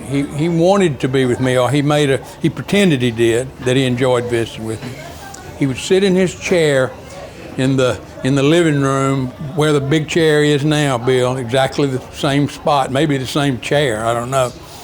And he had an ottoman. The ottoman would be between us. I'd pull up a stool, and he taught me how to play poker.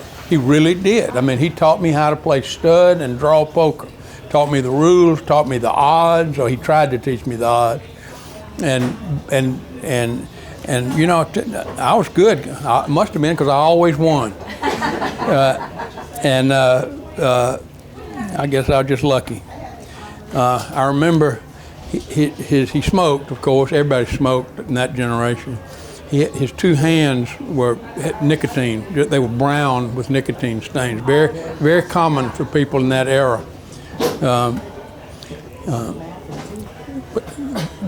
What I've just been telling you is a child's recollection. There's a lot more to him than that. He grew up on a small bit of land, once part of a great plantation. That he was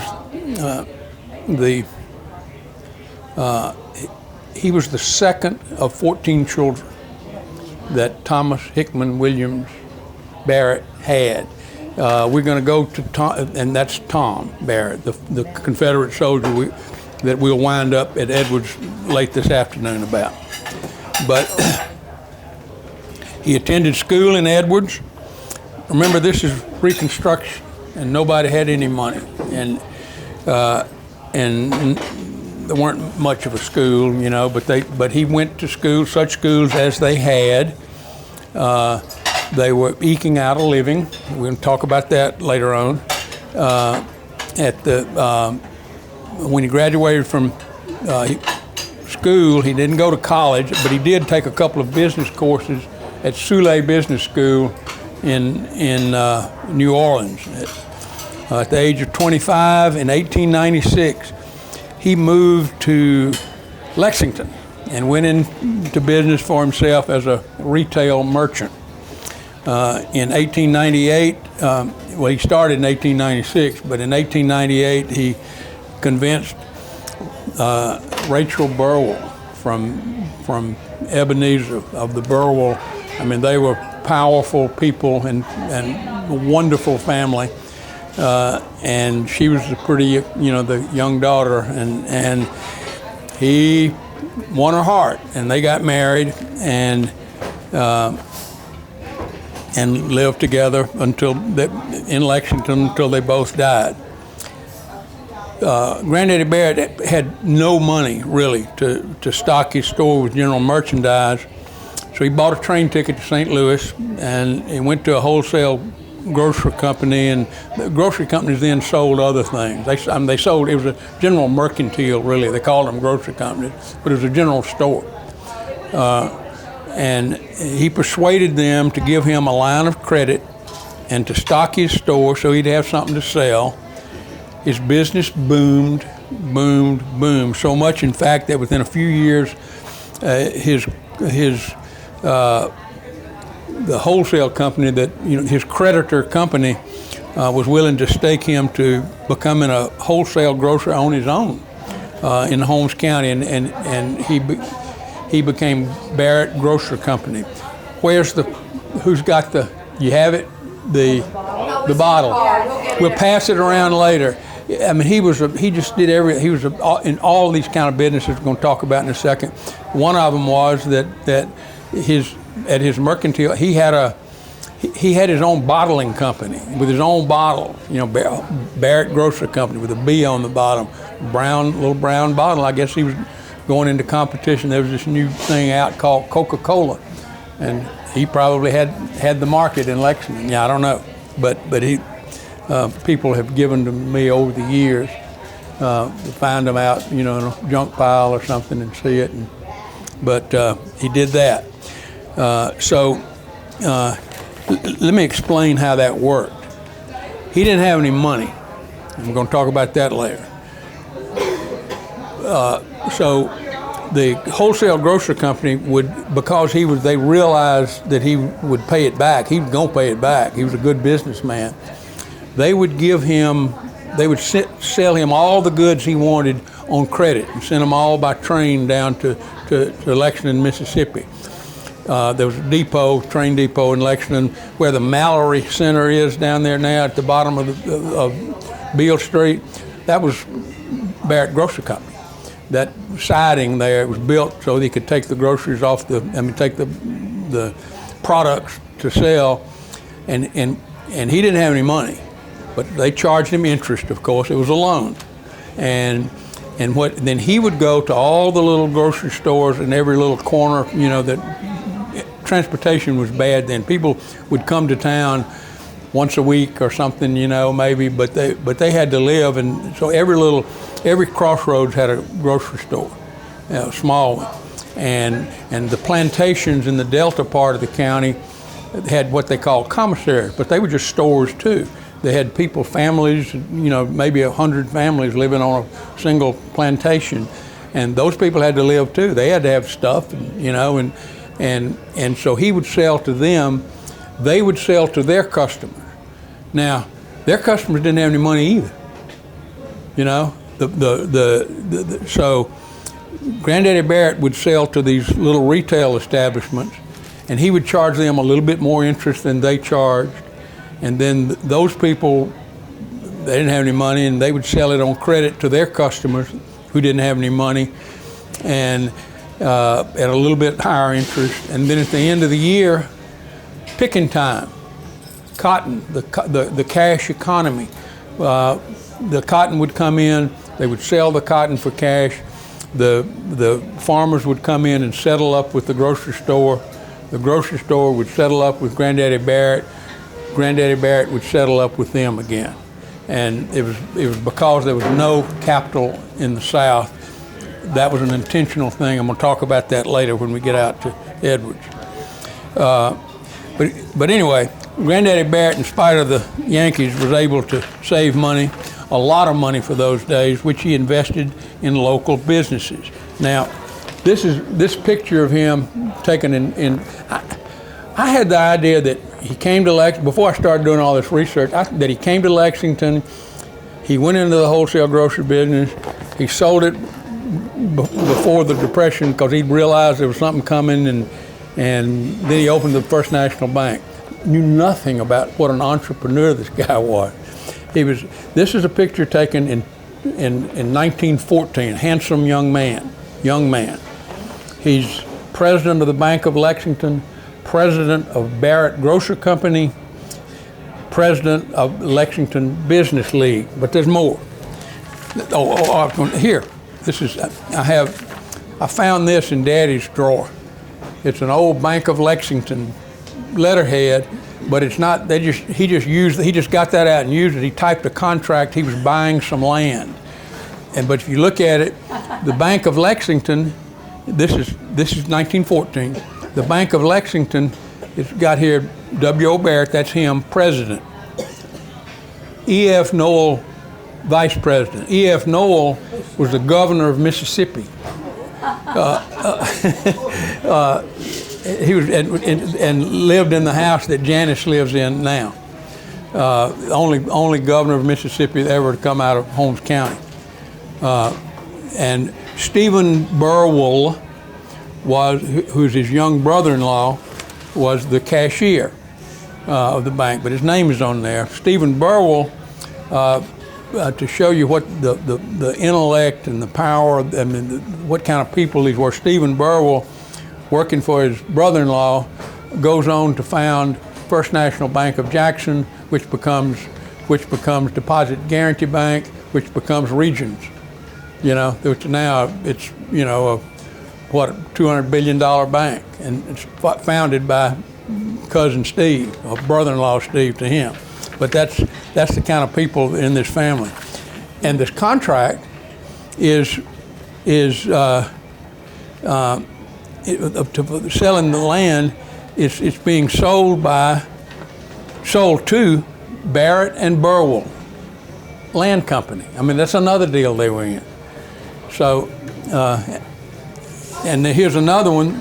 Now we have the Burwell Mercantile Company. Y'all know the big store at Ebenezer? It used to be Humphrey O'Reilly Company, and I don't know if it's gone under several, I don't know what it is now, even if it's open.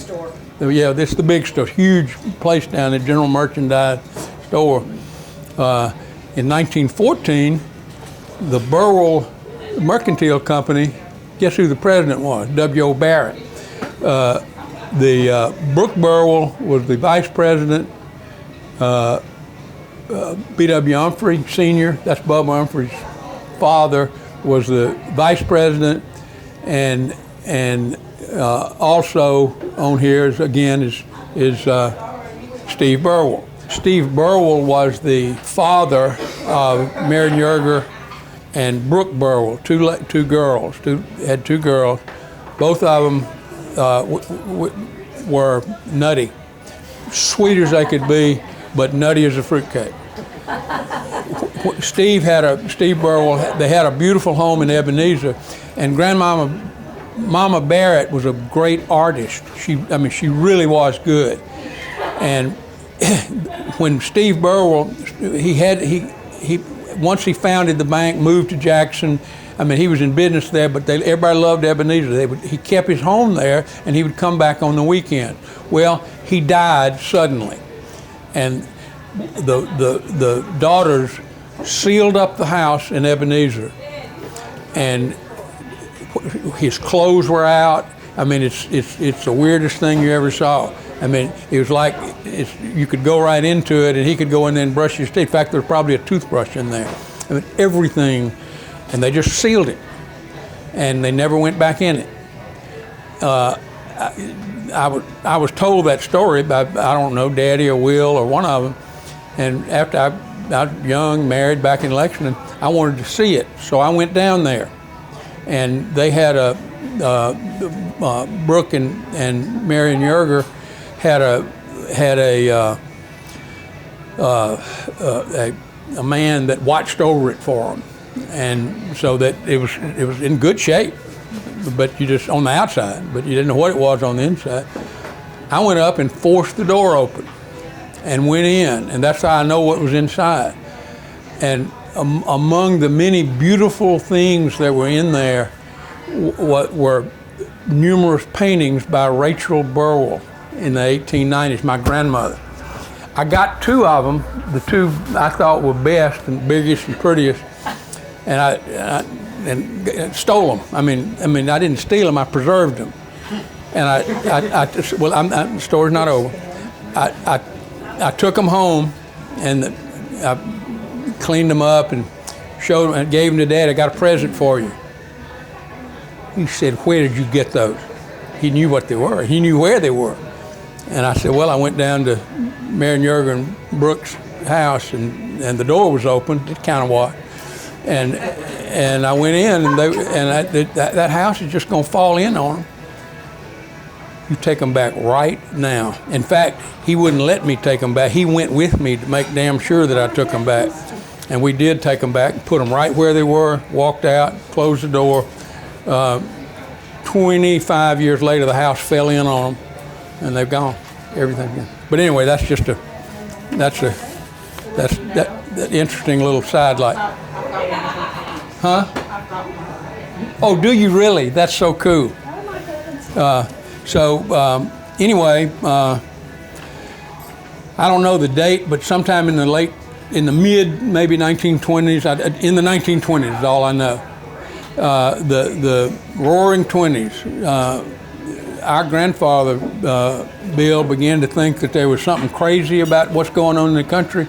As somebody else said it, but this is what he was thinking, the same thing, which said when the guy that's at the shoe shine stand and polishing your shoes is giving you a stock tip, said it's time to get out of the market. And he sold all his businesses. He didn't sell his land. He had a special thing about land. But he sold all his businesses, converted it to cash, or cash equivalent, where nothing could go wrong, and then the Depression hit.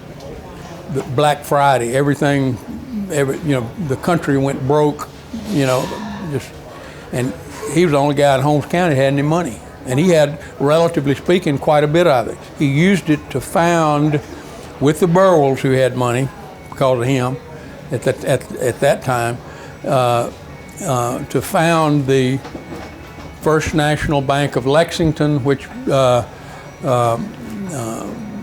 became, when they bought the Bank of Chula, they bought the Bank of Pickens.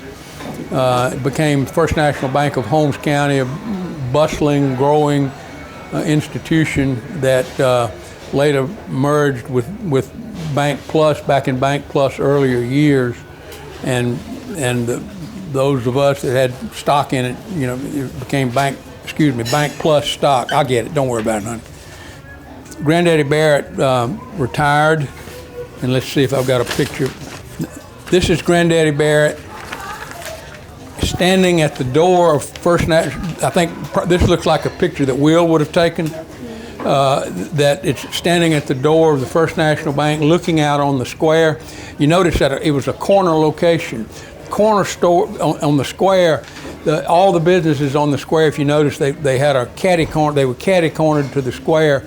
If the door was on either one of the streets instead of the corner, they couldn't say they were located on the square, and that was important for commercial reasons apparently. And here's another thing that I'm gonna hark back to his early years. This is when he was a little boy, to show you what was in store for the world when he grew up. It was Daddy had this, found this. Maybe Will gave it to him, but it was an agreement that when he was, I guess he was 13 years old. He made this agreement with his mother, and he drew up a contract for them to sign. And and I'm gonna read it to you. It's pretty funny. A chicken agreement entered into by Mrs. T.H.W. Thomas Hickman Williams Barrett and William O. Barrett on Saturday, March 22, 1884. This is in his handwriting, young boy's handwriting. The terms of the agreement are these: William O. Barrett shall have not over six hens at one time, 2 of which he has bought from Mrs. T.H.W. Barrett at 25 cents apiece, or 50 cents for the 2. Right. And for which he is to pay either in cash or in eggs at 15 cents per dozen. All the eggs bought of the said William O. Barrett by Mrs. T.H.W. Barrett shall be sold by him to Mrs. T.H.W. Barrett at 15 cents per dozen without privilege of raising price at Christmas. he was being nice. Or other times, and she shall have the preference of all others in buying eggs. Let's see. Anytime the aforementioned Mrs. T.H.W., that's Mama, why don't you say Mama?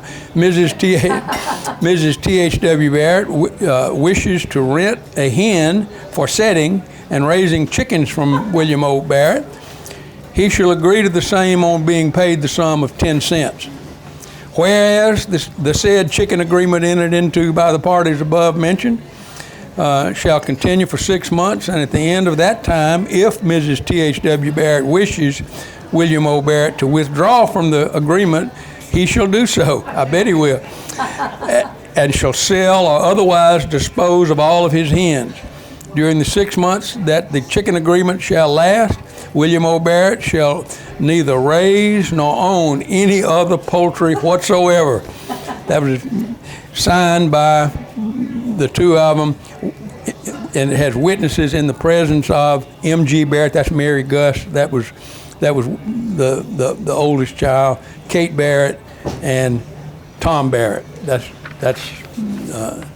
So, all right, there you go. Daddy used to say that's just our standard form chicken agreement. Okay, here's the last photograph I want. This is Granddaddy Barrett in his elder years. He didn't live really long. People just smoked like they all did. He died in his 70s. A handsome man.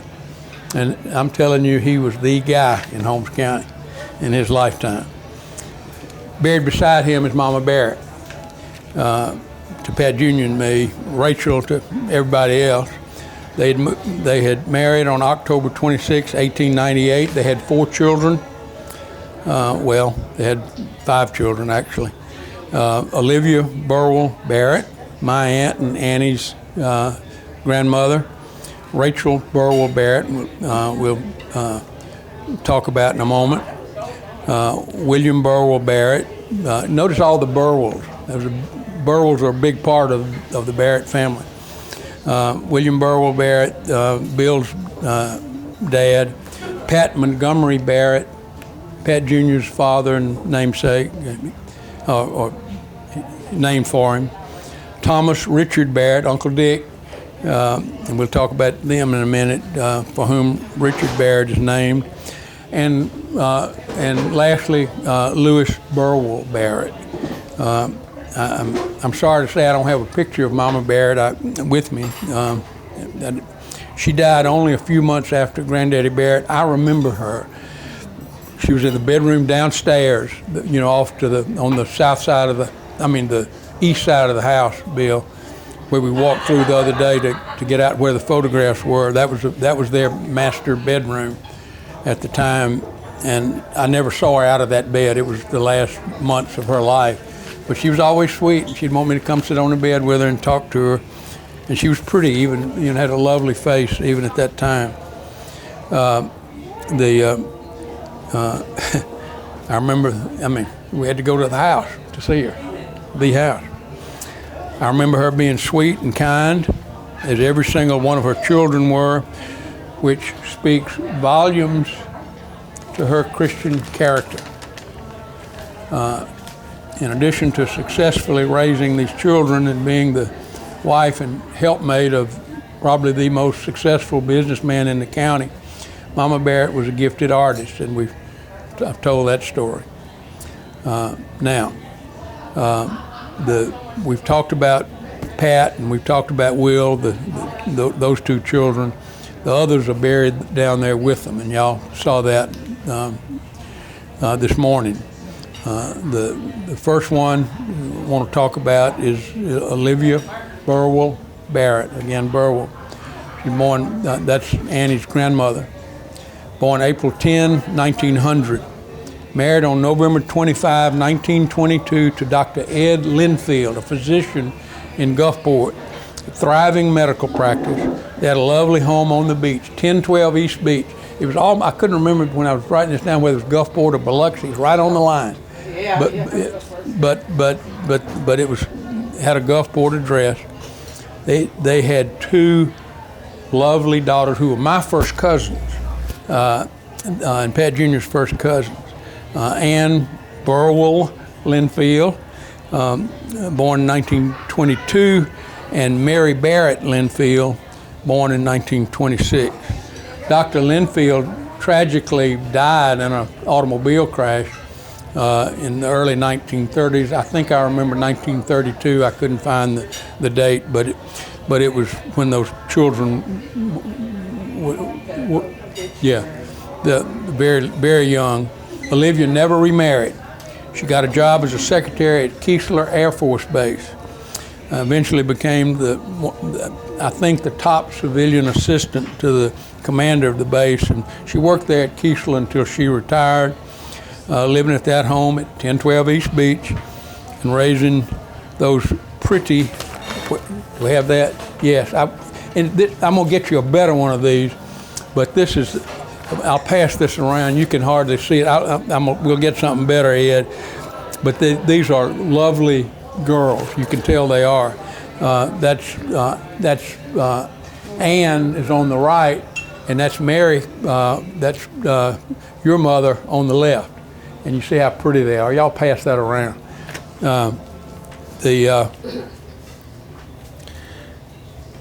Ann married.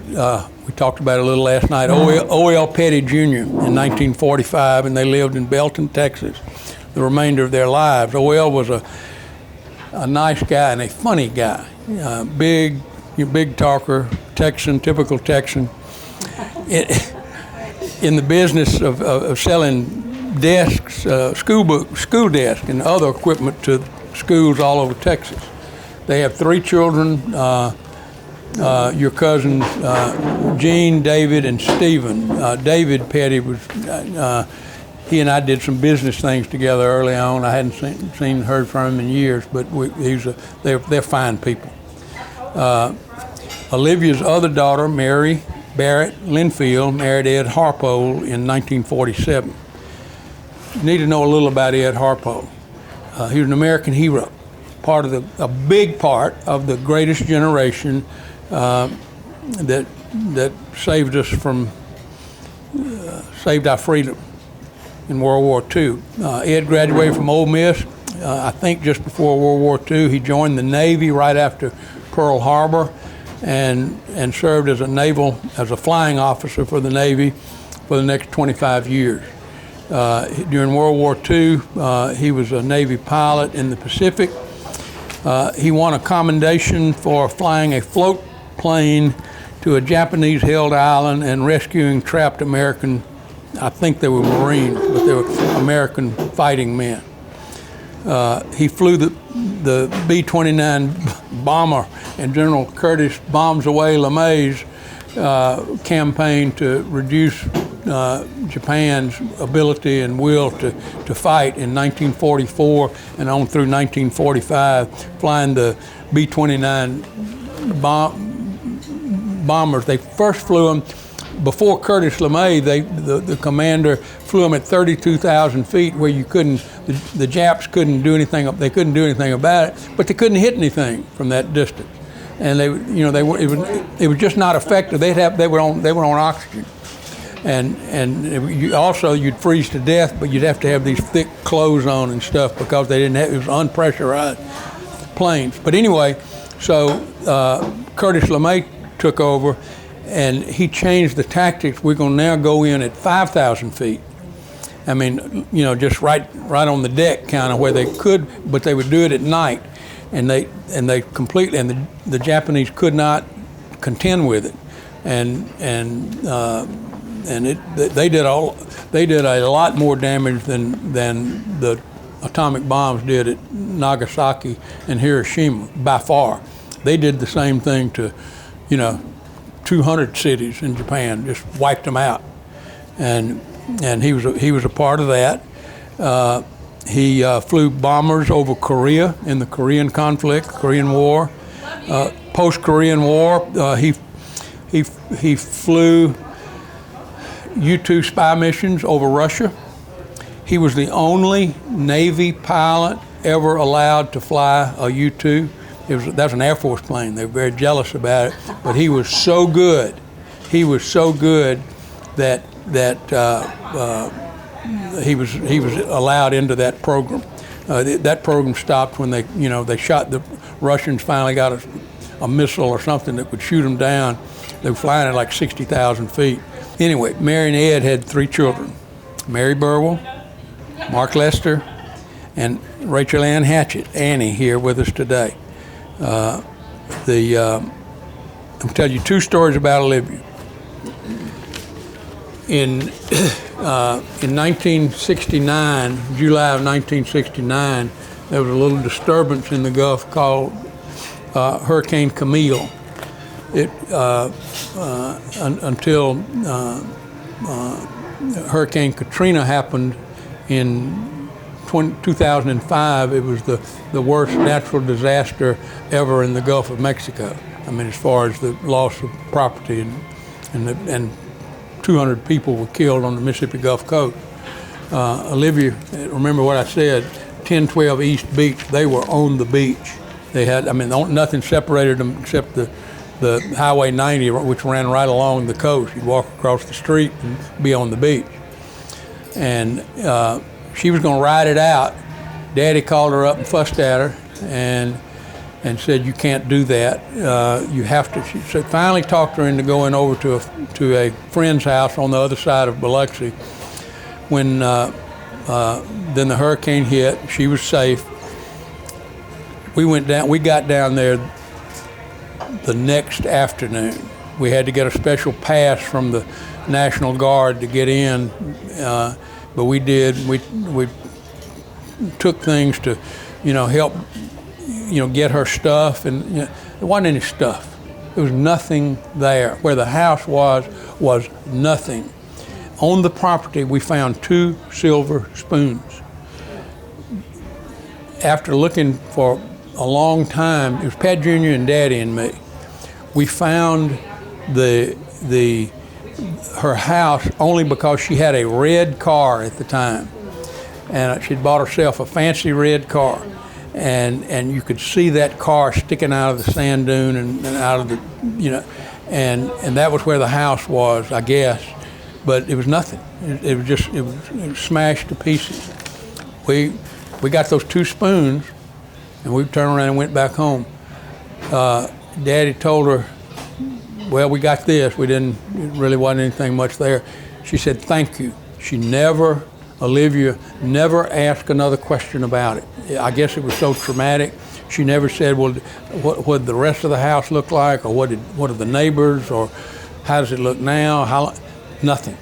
And it struck her so much. And she moved to Lexington, and we at Daddy's, not only an invitation, but he strongly suggested that she come, and he wanted her up there, and that was his sister, and she had the rest of her family up there, and collateral family, and so she came, and she was a wonderful part, became an everyday part of our lives for the rest of her life.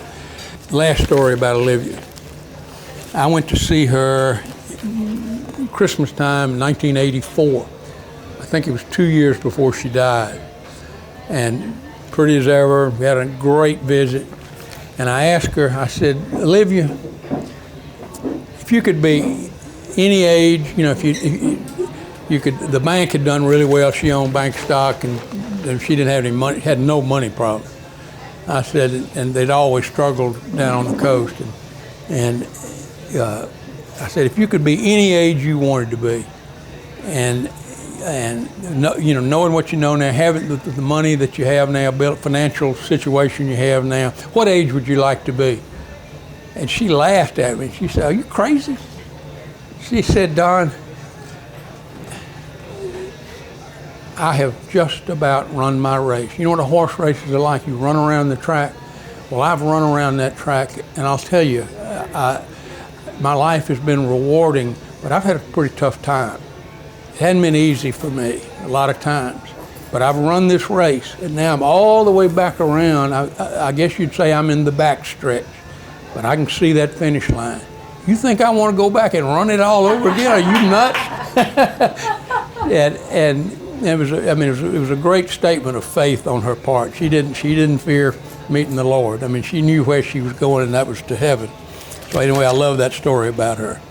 Okay, that's it. Unless would you like to say something or okay, all right. Well, I didn't do it justice. I hope, but I loved her. Okay, that was Olivia. W.O. Barrett and Rachel's second child was Rachel Burwell Barrett, born on January the 11th, 1903. She married Lester Thompson, Uncle Jelly, on June 17th, 1935. They lived the remainder of their lives in the house next door to Pat and Sarah Barrett, and all their children. All of us, we lived right next door. We were 510 Boulevard. They were 508 Boulevard, and that's the house that your sister Mildred's children, I think, own. Your sisters own, I believe now, and or maybe Mildred does. I don't know, but they did own it, but they gave it to the school. They donated it to the school. Okay, Rachel was funny and sweet. And Pat Jr. and I and Sally and Mildred were in and out of that home all the time. We'd go across. There was a place that we had a fence, a white wooden fence, and one of the boards was down at a certain spot, which made it easier to walk across, and that's where we would usually walk across. Maybe I was in high school sometime. The Mom and Daddy decided to upgrade that fence, and they put a brick fence out there. It's really nice, still there. And Mildred, your mother, insisted that they have a gate right at that spot, and she showed them right where it was, and have a gate there, and they put it in, and Mildred named it the Zackley Cross, because that's exactly where you cross. That's right. All right, now let me tell you about Jelly. That's right. He was wonderful. He was a big guy, always in great shape. He loved to hunt quail. The day after my last football game in high school, best shape of my life, he asked me to go quail hunting with him. I did.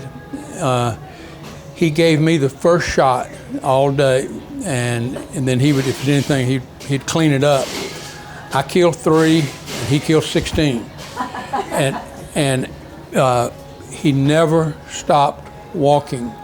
He walked me literally. You think I was tired this morning? Uncle Jelly, he was 72 years old, walked me into the ground. Uncle Jelly played football at Mississippi State and came to Lexington in 1931 as the high school football coach. Where's that picture of them and the team? There it is. Okay, this is a picture. You won't be able to see it, but I'm giving it It's in everybody's packet. This is a picture of Jelly Thompson with his 1932 Lexington. I think they were called the Purple Wave back then. Undefeated. In the whole 65-year history of Lexington High School, there was one undefeated team, and that was the one that Jelly Thompson coached. After his stint as a football coach, he became the principal and then the superintendent of the public school system in Lexington. And from that, the county superintendent of education was an elective position. He ran for that and won it. And for many terms thereafter until he retired was the county superintendent of education, where he did an excellent job. When he retired, he devoted his time to his cattle ranch. He had a cattle ranch out at Coxburg. Jelly hired Matt's mama. That's right. Well, I'll be down. That's and she was a holdover to the new regime. That when he retired, a different demographic took over, and the first year their telephone bill was more than his entire budget. But anyway, that's just the way it is. And he loved to go bird hunting too. One more thing. Jelly Thompson died in 1990. In that time, he had never talked about, as much as we talked football, they would eat Sunday dinner with us just all the time, talk football, and he would just listen. He would offer a comment if somebody asked him something. Never mentioned his football days at Mississippi State. Vaguely, I knew that he had played. 9 years after he died, in 1999, Mississippi State University announced its all-century football team. For the top 22 players in the last 100 years for Mississippi State, Jelly Thompson was one of the 22. The next child of W.O. Barrett and Rachel Burwell Barrett was Thomas Richard Barrett, Uncle Dick. He was small in physical size, but he was enormous. He was gigantic in his heart and gigantic in his intellect and personality. A couple of true stories. When Dick was 12 years old, that summer he went to work for my daddy, for Pop. Daddy was an entrepreneur, kind of like his daddy as a kid, and when he was 15 years old, he set up a string of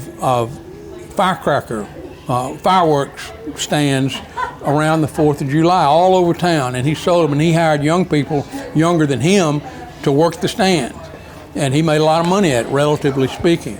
Uncle Dick was one of his agents. He was down on Beale Street in Lexington. His stand was probably on the sidewalk there towards the back end of the coffee company. Now, just probably 20 yards off the square,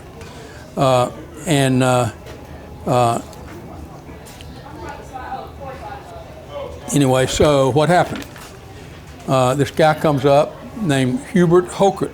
The Hokerts were big bootleggers out at Coxburg, and this guy was sort of oafish and a bully. He was a grown man, and little Dick was 12, and he said, I bought some fireworks from you and they didn't work. I want my money back.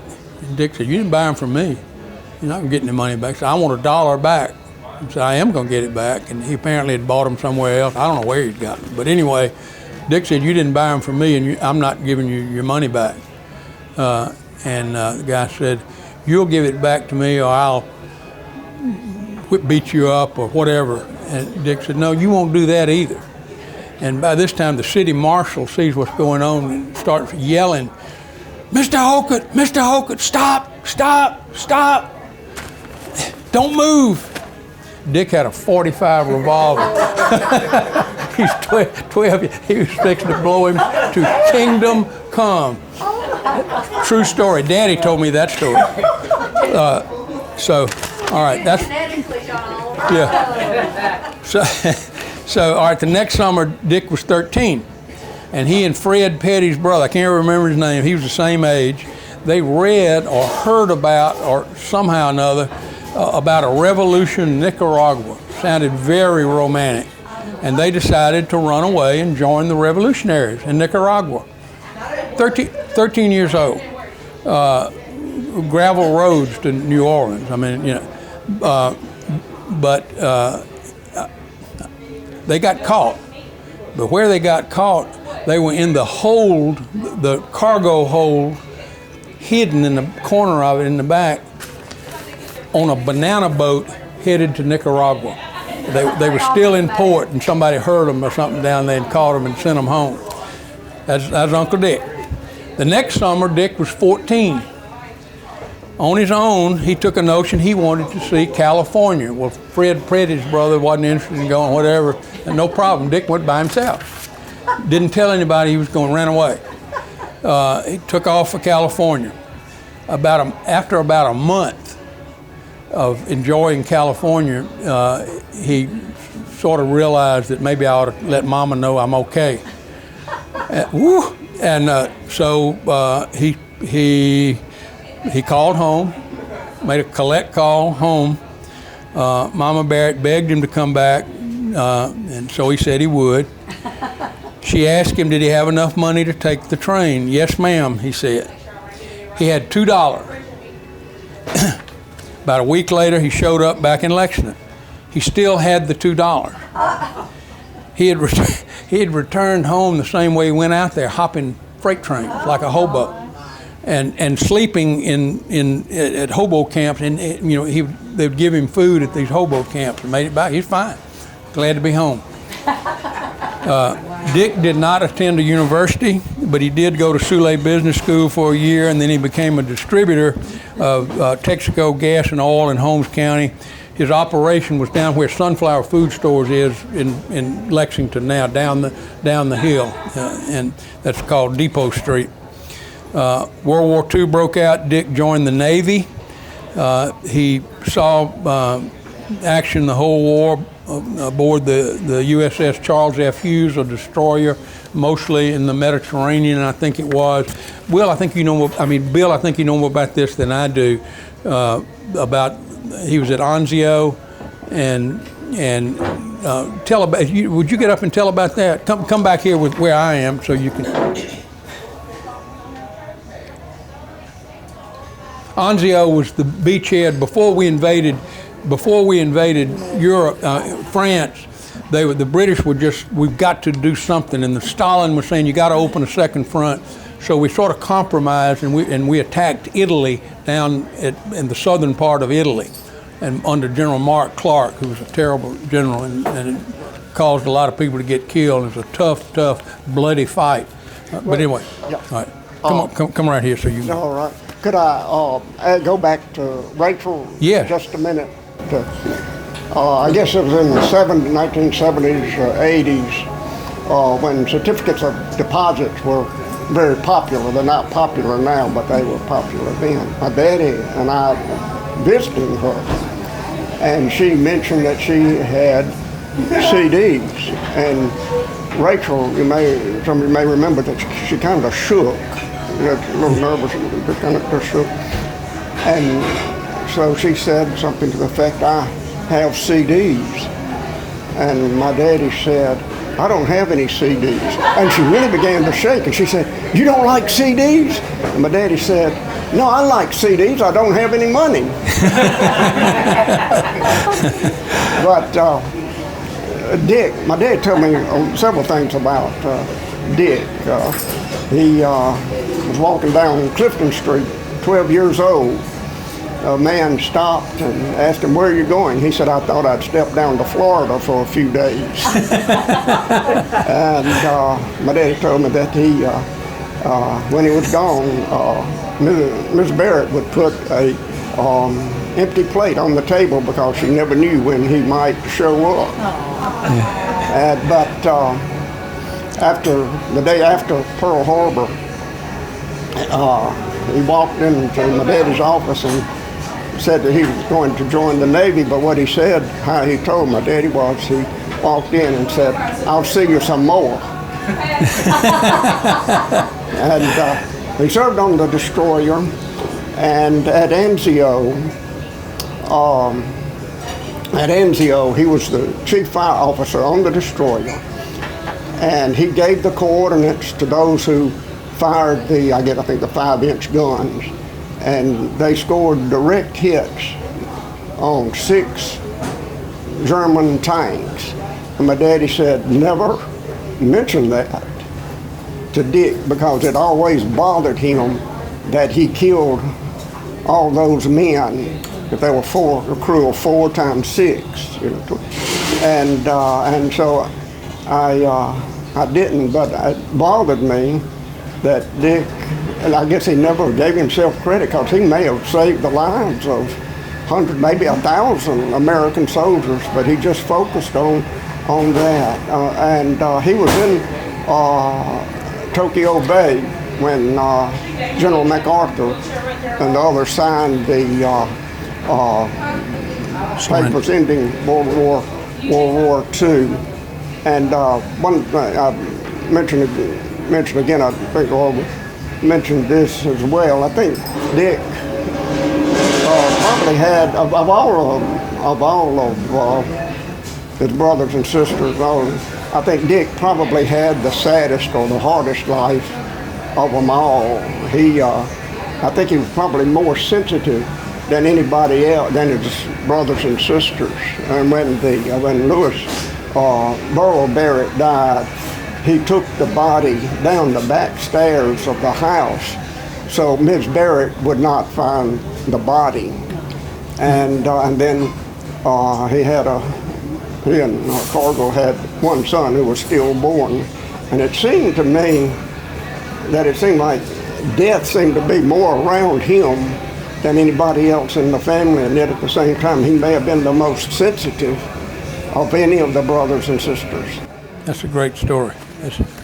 That's moving, Bill. Thank you.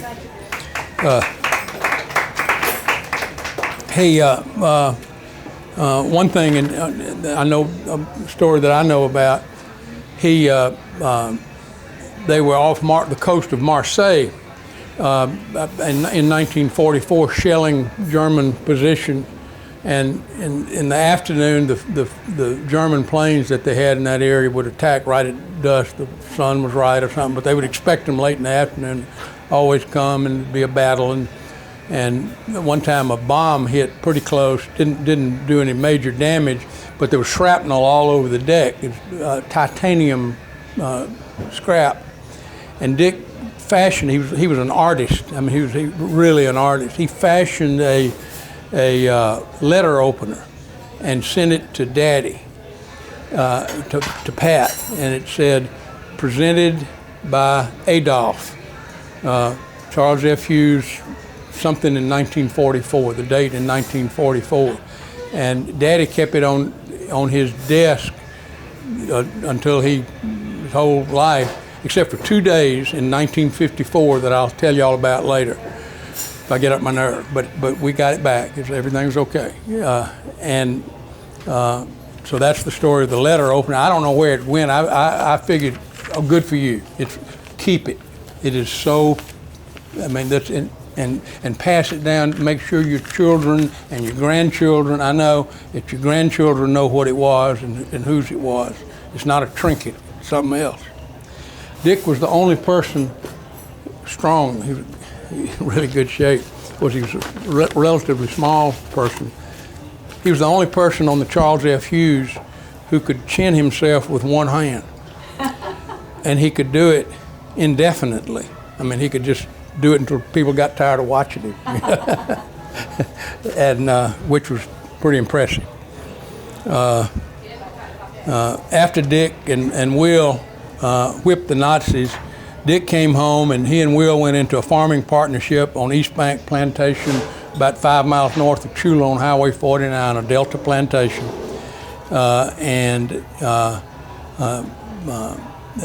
Dick continued to farm there until he reached retirement age. He eventually bought Will out, and Will stayed and worked in the bank, and Dick had the operation by himself.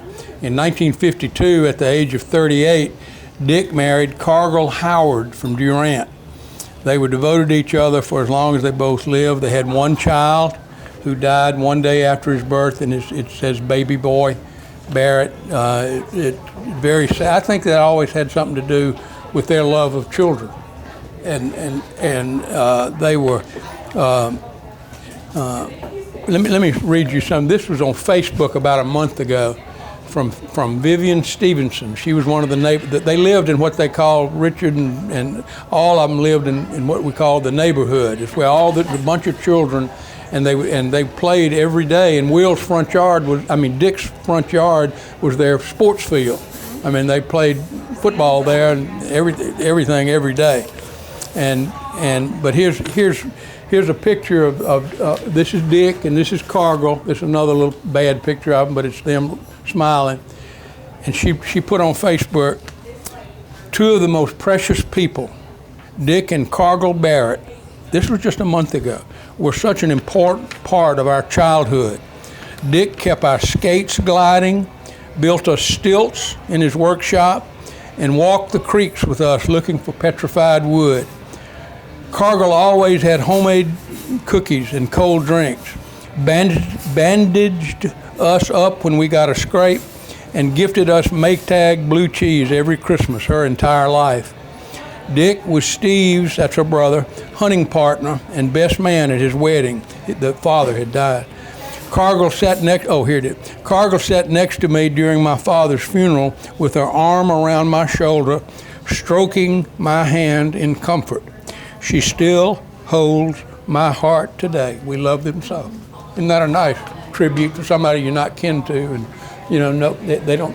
Vivian doesn't have any connection with us now, particularly, but that is obviously from the heart. He was also the person that taught me how to duck hunt. Love this picture of Dick.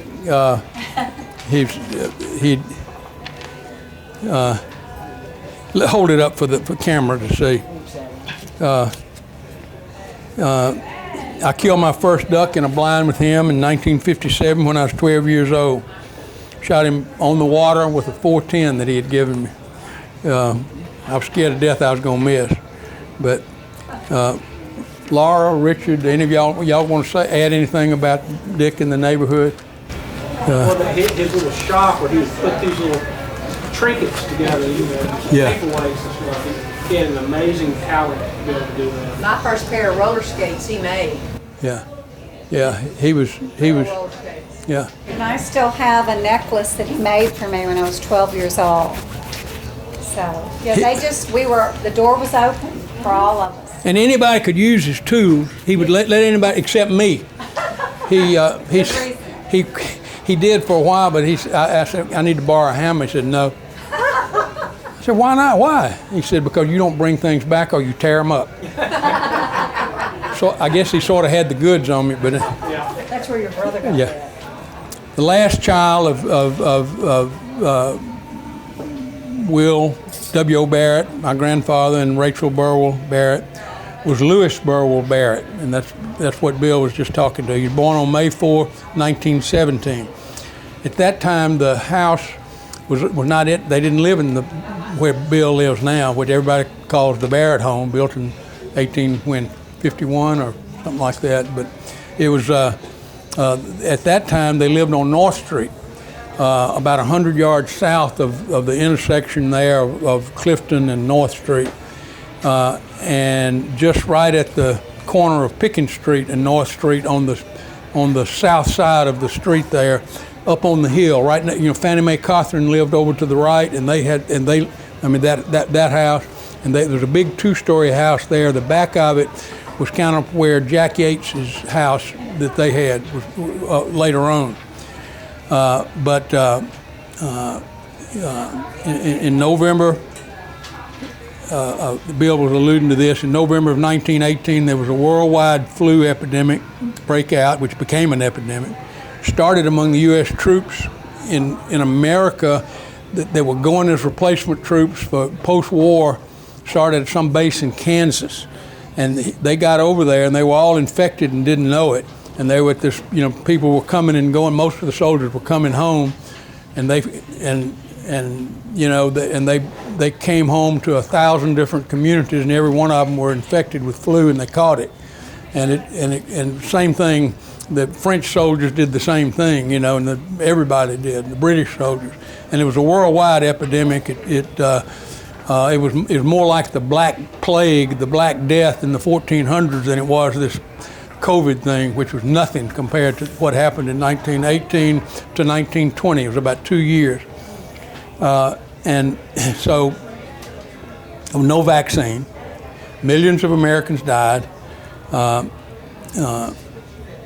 Around the 1st of March, 1920, 2 members of the Barrett household, Mama Barrett, she had the flu according to Daddy, and the little boy, Louis Burwell, had the flu. It was touch and go for both of them. On March 11, 1920, the little boy died. And as Bill said, I've heard it 2 different ways that Dick took him down the back stairs, but there was also a window that was involved that they didn't want. They thought that Mama Barrett would die of heartbreak. I mean, she was about to die anyway, and they thought that she could. It was touch and go, and if she saw her little baby boy that she loved so much, 4 years old, saw him and realized he was dead, she would probably die. And so they let him go out the window. And after she recovered, she said, I don't want to live in that house anymore. And they sold that house and bought the house that Bill and Eva live in today. And that became the Barrett home. It's where all of them were raised. Daddy grew up, everybody. And anyway, that's that story. That little boy is buried there right next to his mom and daddy.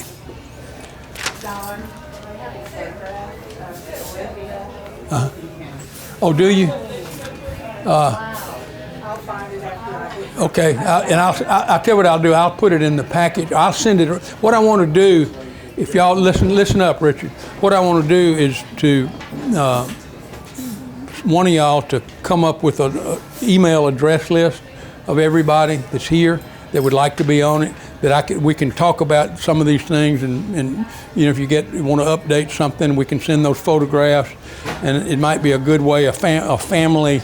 We can call it the tour group, Barrett tour group or something, and we put that on that. So that is that covers.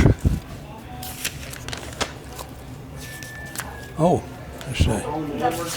The mantle from the original Barrett home is in Janice's home. Daddy moved it up to the North Street home, and it's there in the Barrett home. From the den. No, from the original Barrett home. That's all I've got for the Barretts. We're going. Very good, very good. Yeah.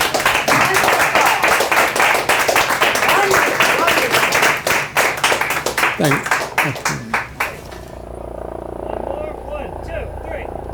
All right.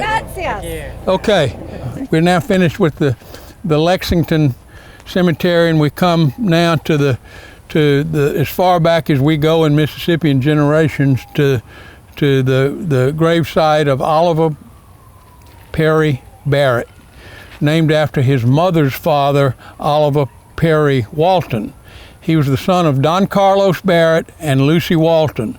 He was born August 29, 1811 at Natchez, Mississippi. That sounds very simple and straightforward, but it is not.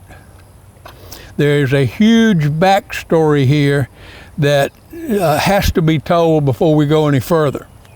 I'm going to read you an account written by the granddaughter of Cornelia Barrett Ligon, the lady that wrote the fabulous article in American Heritage magazine in 1956. It was her memoirs written 30 years before that, but it was published in 1956, and we'll talk about that and read some excerpts from it a little bit later. But she was one of Oliver Barrett's daughters. She was a brother to our Thomas Hickman Williams Barrett that we're going to see out at Edwards in a little bit. And this is what she wrote. The early marriage and separation of Don Carlos Barrett and his young, expectant wife has been a dark and speculative event through later generations of Barretts. The following account of his family happening was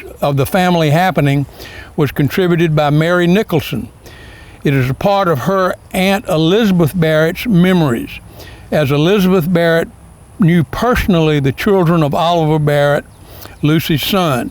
It is one of the best interpretations available of this young couple's separation, and Nancy and I can tell you, we met Elizabeth Barrett. We went to see them, and I'll talk about that when we get out to Edward, but we went to see them when we were I was in the Air Force in 1969, stationed in Sacramento, California. They lived in Oakland, and we'll talk about that later. She was smart as a whip. She gave me, we'll all see it, the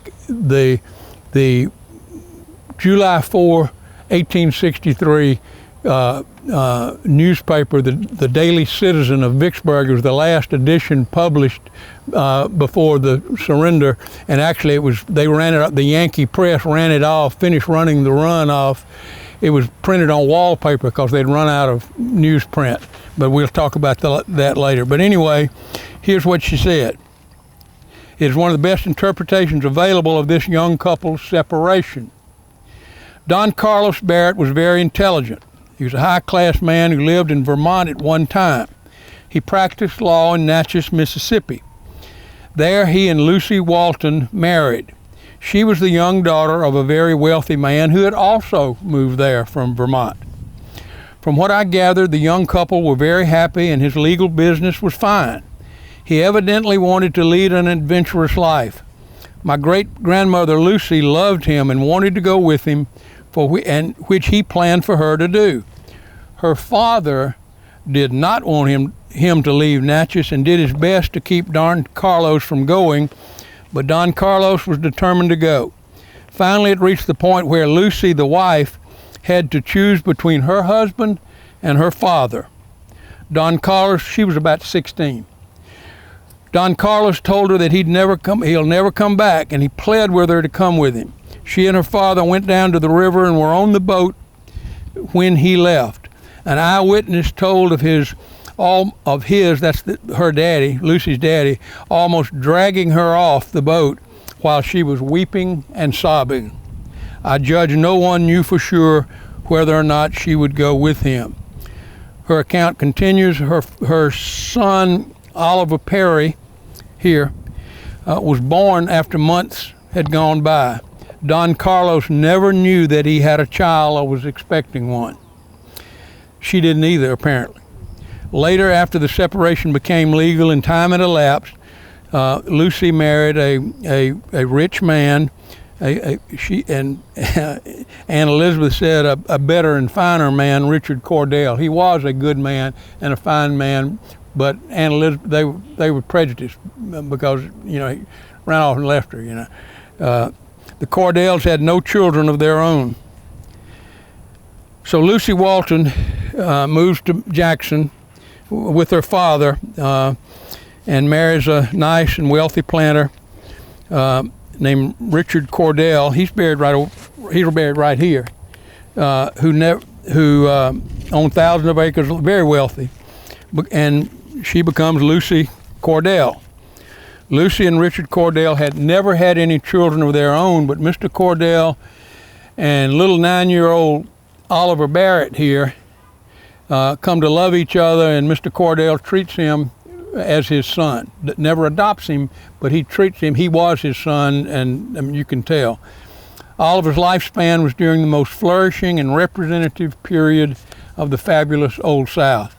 His mama's family, the Waltons, were wealthy planters, and his mama had now married into even greater wealth. His was a lifestyle that resembled Tara in Gone with the Wind. Much of his early education was at home, this is Oliver now, with private tutors. In 1826, Mississippi College at Clinton opened its doors for the first time, and Oliver Barrett entered its first class at age 15. When Oliver was 22, he journeyed to the John Walton Plantation in Madison County, Mississippi, just up the road, to marry Mr. Walton's young daughter, Sarah Cornelia Walton. These Waltons had moved to Mississippi from Alabama and were a member of the Walton family of Revolutionary War fame. At the time of this marriage, Sarah Cornelia was 13 3/4 years old. There was so much death and so much, that they married young. In due time, Oliver Barrett prospered as a planter on his own. In the vernacular of the day, like his stepfather, he was considered well-to-do. He eventually owned land located along the Jackson-Clinton Road. That's Capitol Street running out past the Jackson Livingston Park Zoo, if you know where that is, into Clinton, and added up to, in total, they were in separate tracts, about 6,400 acres. When Richard Cordell died in 1854, he left his entire estate to the children of Oliver Barrett. That would be Thomas William Hickman and his 6 brothers and sisters. Didn't matter much after the Civil War, but technically they owned it. The home in which Oliver was raised was on Newstead Plantation, which was included in Richard Cordell's will and located west of Jackson, and that part was like 2,300 acres. So my father was a land lawyer and loved to do land titles working. For the heck of it, one day he went to Jackson and also went to Raymond, the 2 county seats of Hinds County, and looked up the records, not for all of the property, but for Newstead, which is in close, which is where the mansion was that they lived in. And this is his, everybody's going to get a copy of this. This is his, this shows the work that Daddy did. This is the land. It consists of 2,300 acres approximately, and you can't tell anything about that unless you're a lawyer, but he also put it on a map of Hinds County, Mississippi, where you can see exactly where it is. It is, there's, the 220 bypass, you come in to Madison and then there's a Natchez Trace and then it says Highway 220 that goes to I-10 and you can bypass Jackson right back up the road. That runs right through the middle of this property. And it is, it ends, I think it ends on Capitol Street extended. That's the southern boundary of it pretty much. And it is, the Hawkins Field is all of Hawkins Field, the original airport in Jackson, still a private facility, but it's a big airport. And it includes the zoo, the Jackson Zoo as well. So it's pretty interesting. At the time it was out in the country, but it was close. And we talked about the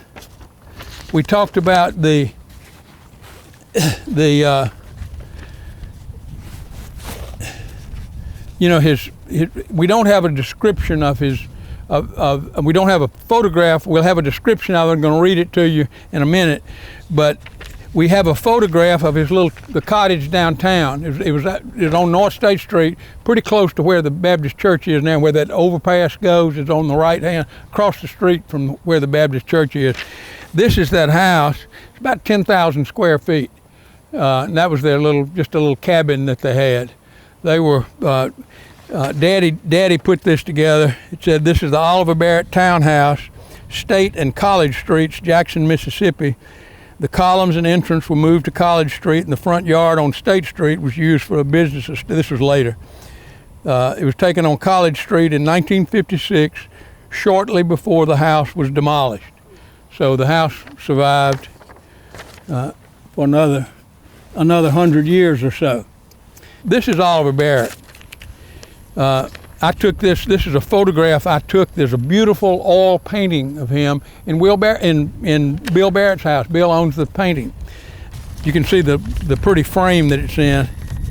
It's in the dining room of Bill's house. And this was taken probably during his, I'm guessing 1855. I mean, it was, times were pretty good. he lived in that time where there was no war, cotton prices were high, everybody was happy, it was peaceful, country was, nobody thought about war or anything like that, and there was no problems, anything. It was gone with the wind, you know, and boy, did it go with the wind.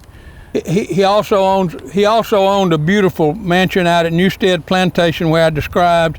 I'll read you a description of it when we in just a little while. But he owned this townhouse about 10,000 square feet. I want to stop right here and discuss who Oliver Barrett's ancestors were, because that's who your ancestors were and my ancestors, and it is more than a little impressive. First, so we're going back up the line, back to the beginnings of our country. How far back do we go to when our family came to America? All right, Don Carlos Barrett, whom he never laid eyes on, but whose genes he inherited. Don Carlos, he gets on that boat, his wife has left him, you know, I'm sure he's mad at her, but more mad at his father-in-law. He goes back to Vermont. He eventually remarries, I think in 1820. He goes and practices law in Pennsylvania for a few years.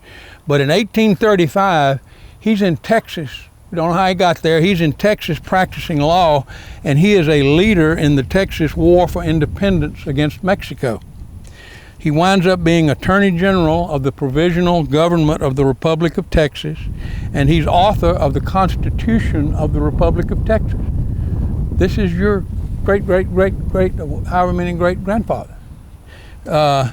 He became ill and died at the home of Stephen F. Austin in 1838, and he's buried in Brazoria, Texas, down south of Houston, under a monument erected by the United Daughters of the Texas Republic. It's a nice big monument.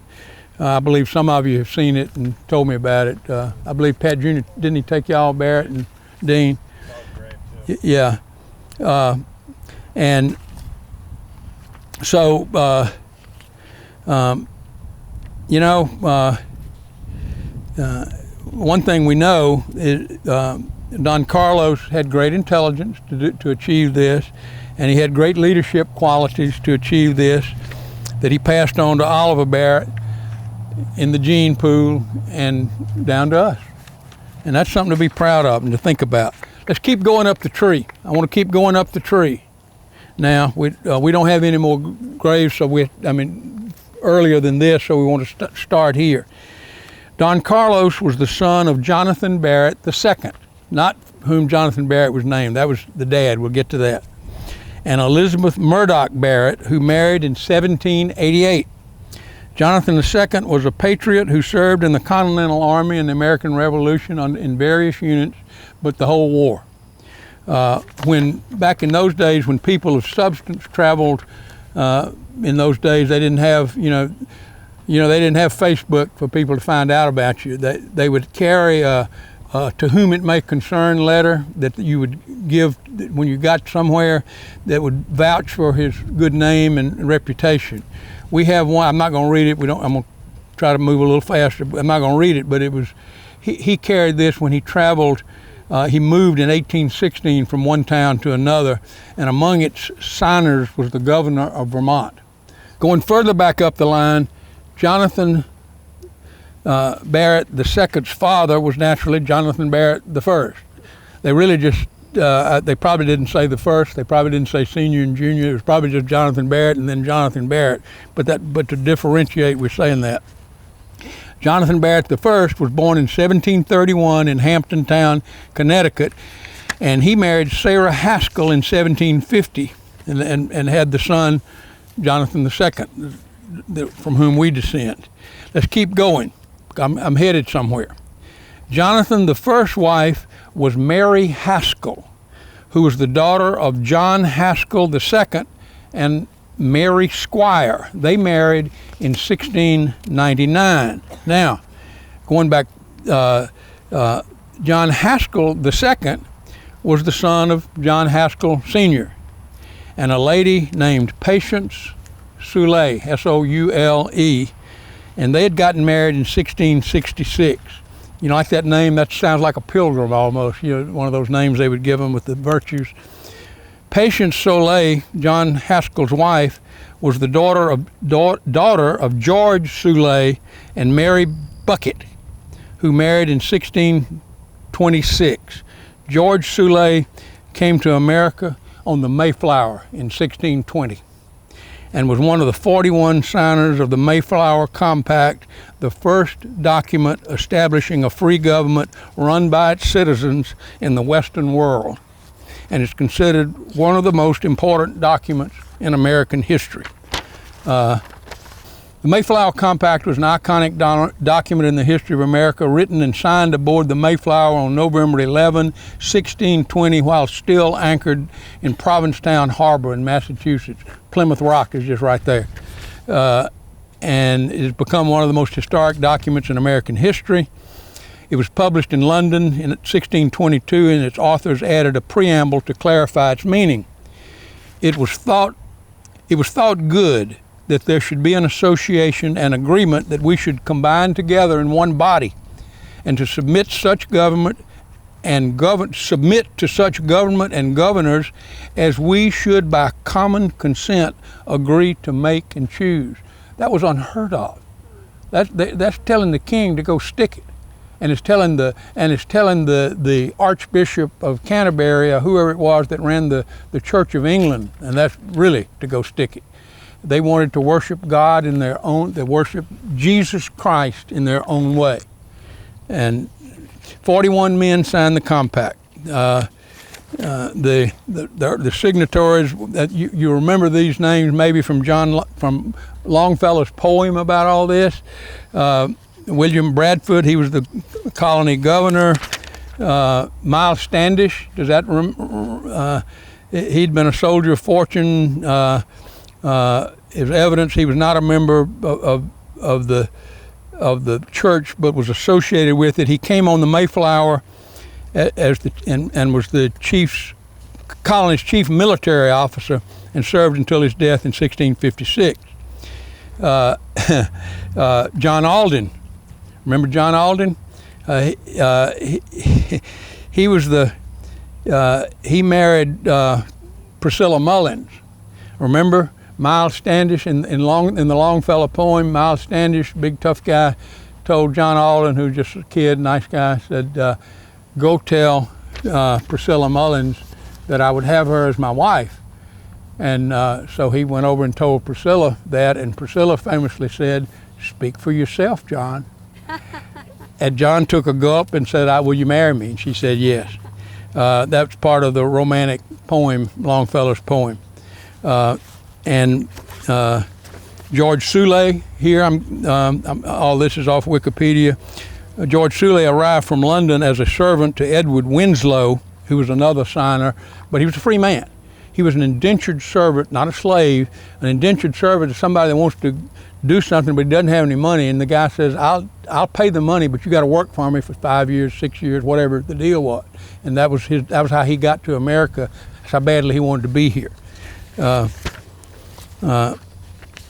He lived a long life, died in 1679. There's one other thing I want to read you about this. This is so cool.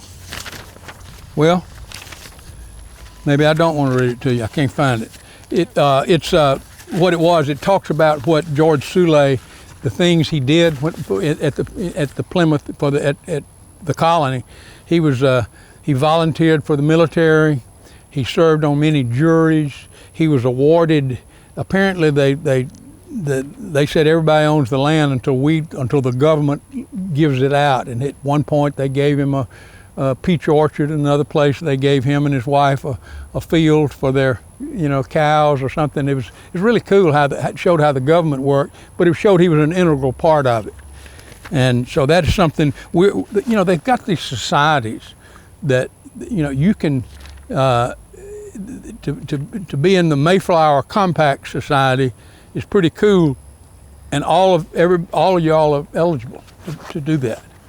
So anyway. So that's that. One final thing. Somebody just before just before we started, Eva asked me, said, well, what generation is it, are we? And I said, are who? Because we're different generations.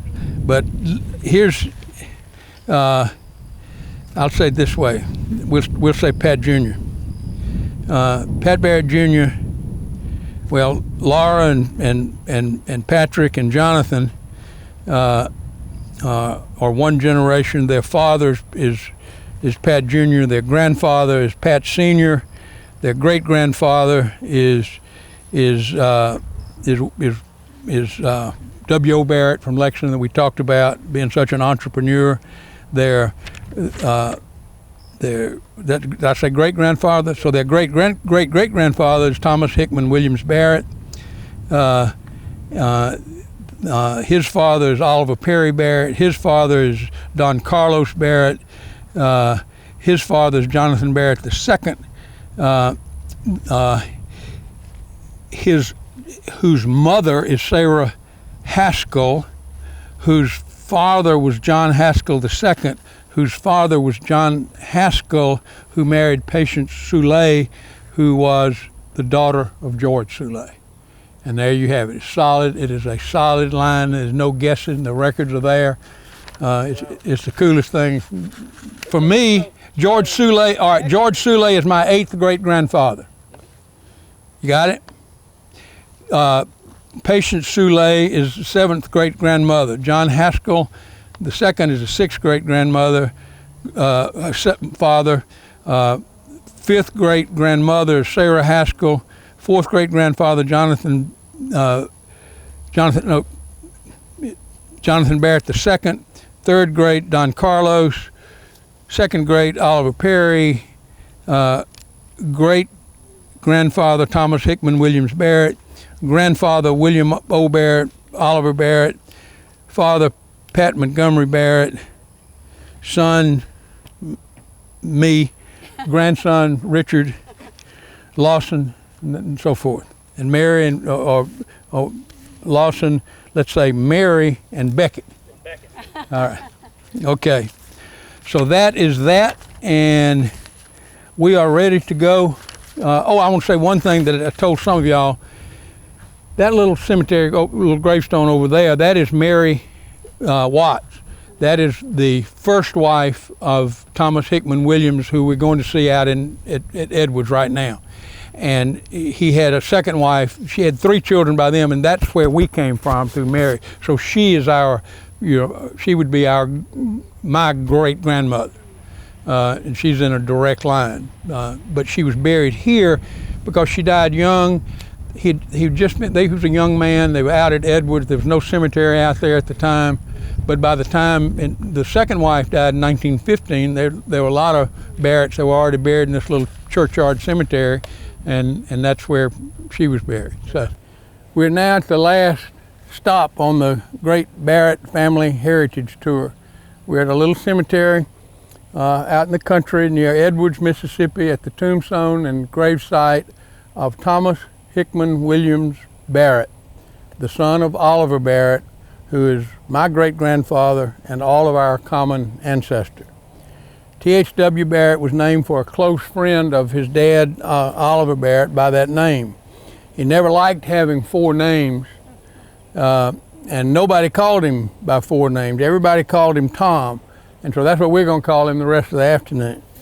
Tom was born on August 24th, 1844, near Newstead Plantation at the Patrick Place. We don't know where that is, but it's close in around Clinton.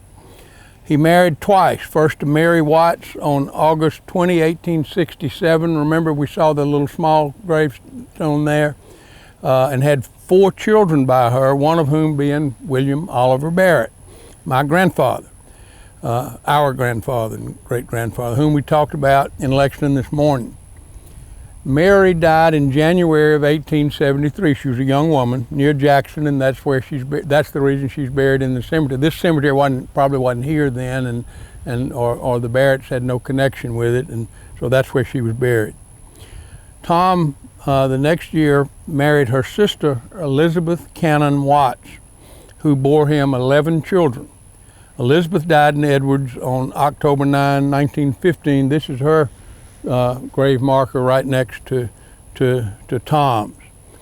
These sisters were of very much of aristocratic stock in South Carolina. Their brother, Richard Cannon Barrett, Richard Cannon Watts, there's Richard Barrett, there's Mary Cannon, was Chief Justice of the Supreme Court of South Carolina. I mean, these were the real deal. Richard Barrett, of course, your name comes from Richard Cannon and Mary Cannon also. So the Cannons and the Watts added strength to our Barrett gene pool. We're blessed. Young Tom Barrett's education was just like that of his daddy. They were wealthy people. They had tutors to come in, and they didn't go to schools. Then at age 15, he enrolled, as his father had, at Mississippi College in Clinton in the fall of 1860. That didn't last long. The following spring, the war began. The Civil War, some call it, although it's certainly nothing civil about it. The Southerners generally refer to that conflict as the war between the states, or the War of Northern Aggression. My father, Pat M. Barrett, called it the war to suppress Northern arrogance. He would say, he would say that we can admit we surely lost that one.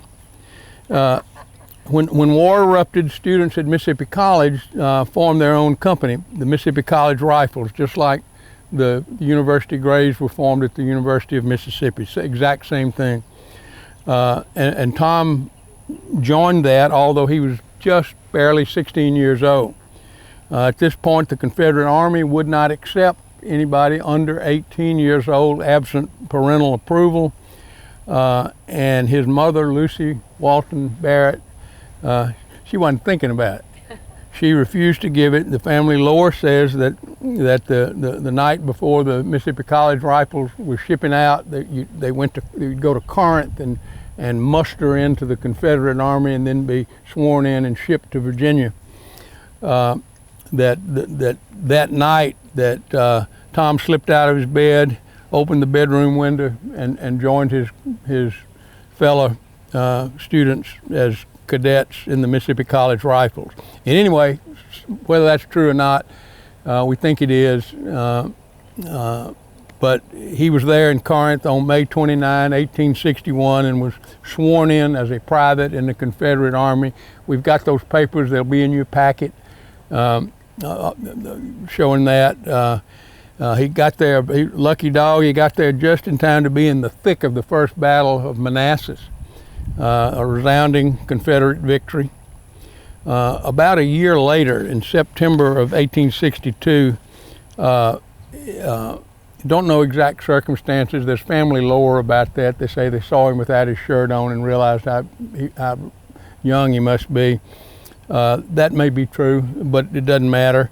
His commanding officer became aware that he was underage and asked, did he have permission? He had told the truth, and he got an honorable discharge and was sent back to Mississippi, where he stayed at home until, this was in September 1862, until the following May, when Grant crossed the river at Bruinsburg down by Port Gibson and invaded Mississippi with the clear object of taking Vicksburg.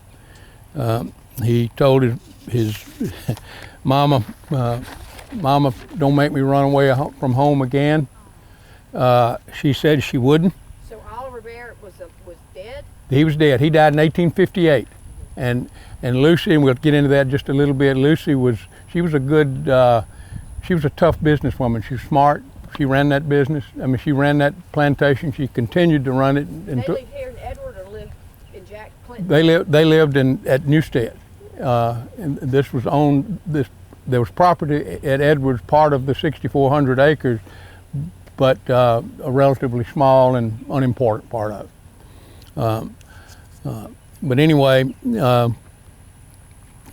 she said, I won't, and she used her influence to get him into Ratliff's artillery. It was composed of Jacksonians of enough means. They was kind of the blue bloods of Jackson. They purchased their own cannons. They bought their own livery and their horses and the caissons, and they had enough leisure time to train, and they had their own military. They were ready to go. And Colonel Ratliff promised Mrs. Oliver Barrett, promised Lucy that he'll keep her little boy out of actual fighting. Don't have to worry about that. Yeah, right. Tom was in the thick of the fight at the Battle of Champion Hill, the huge battle that preceded and the Battle of Vicksburg, the Siege of Vicksburg, and really sealed the doom of Vicksburg, and the Battle of Black Creek Bridge, which was the next day after Champion Hill, where the Confederates tried to regroup, but they were poorly handled by General Pemberton, and they didn't. They were unsuccessful, and they all had to flee back into the defenses at Vicksburg, and thus began the Siege of Vicksburg, where he was in the thick of that fighting for the next 41 days.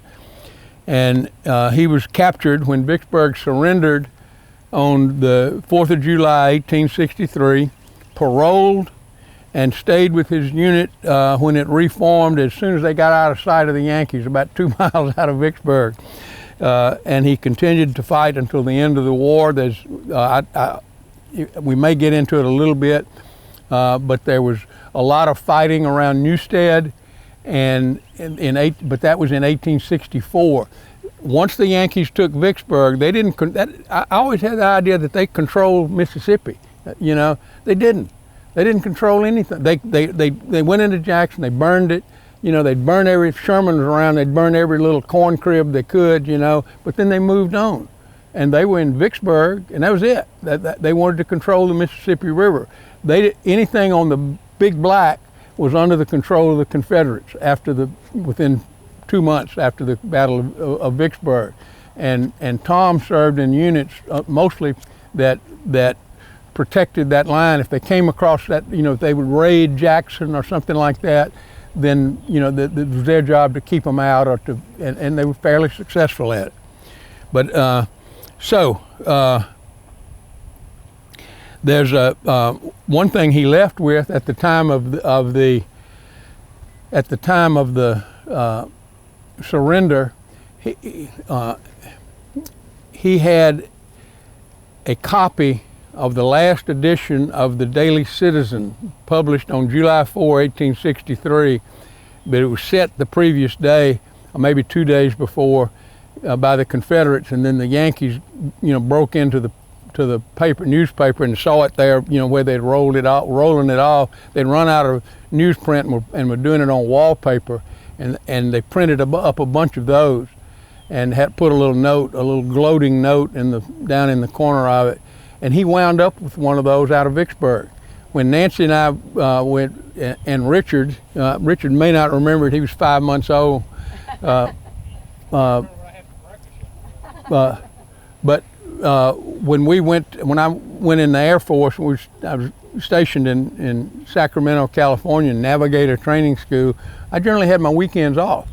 And we went, Daddy said, I want you to go see my aunts.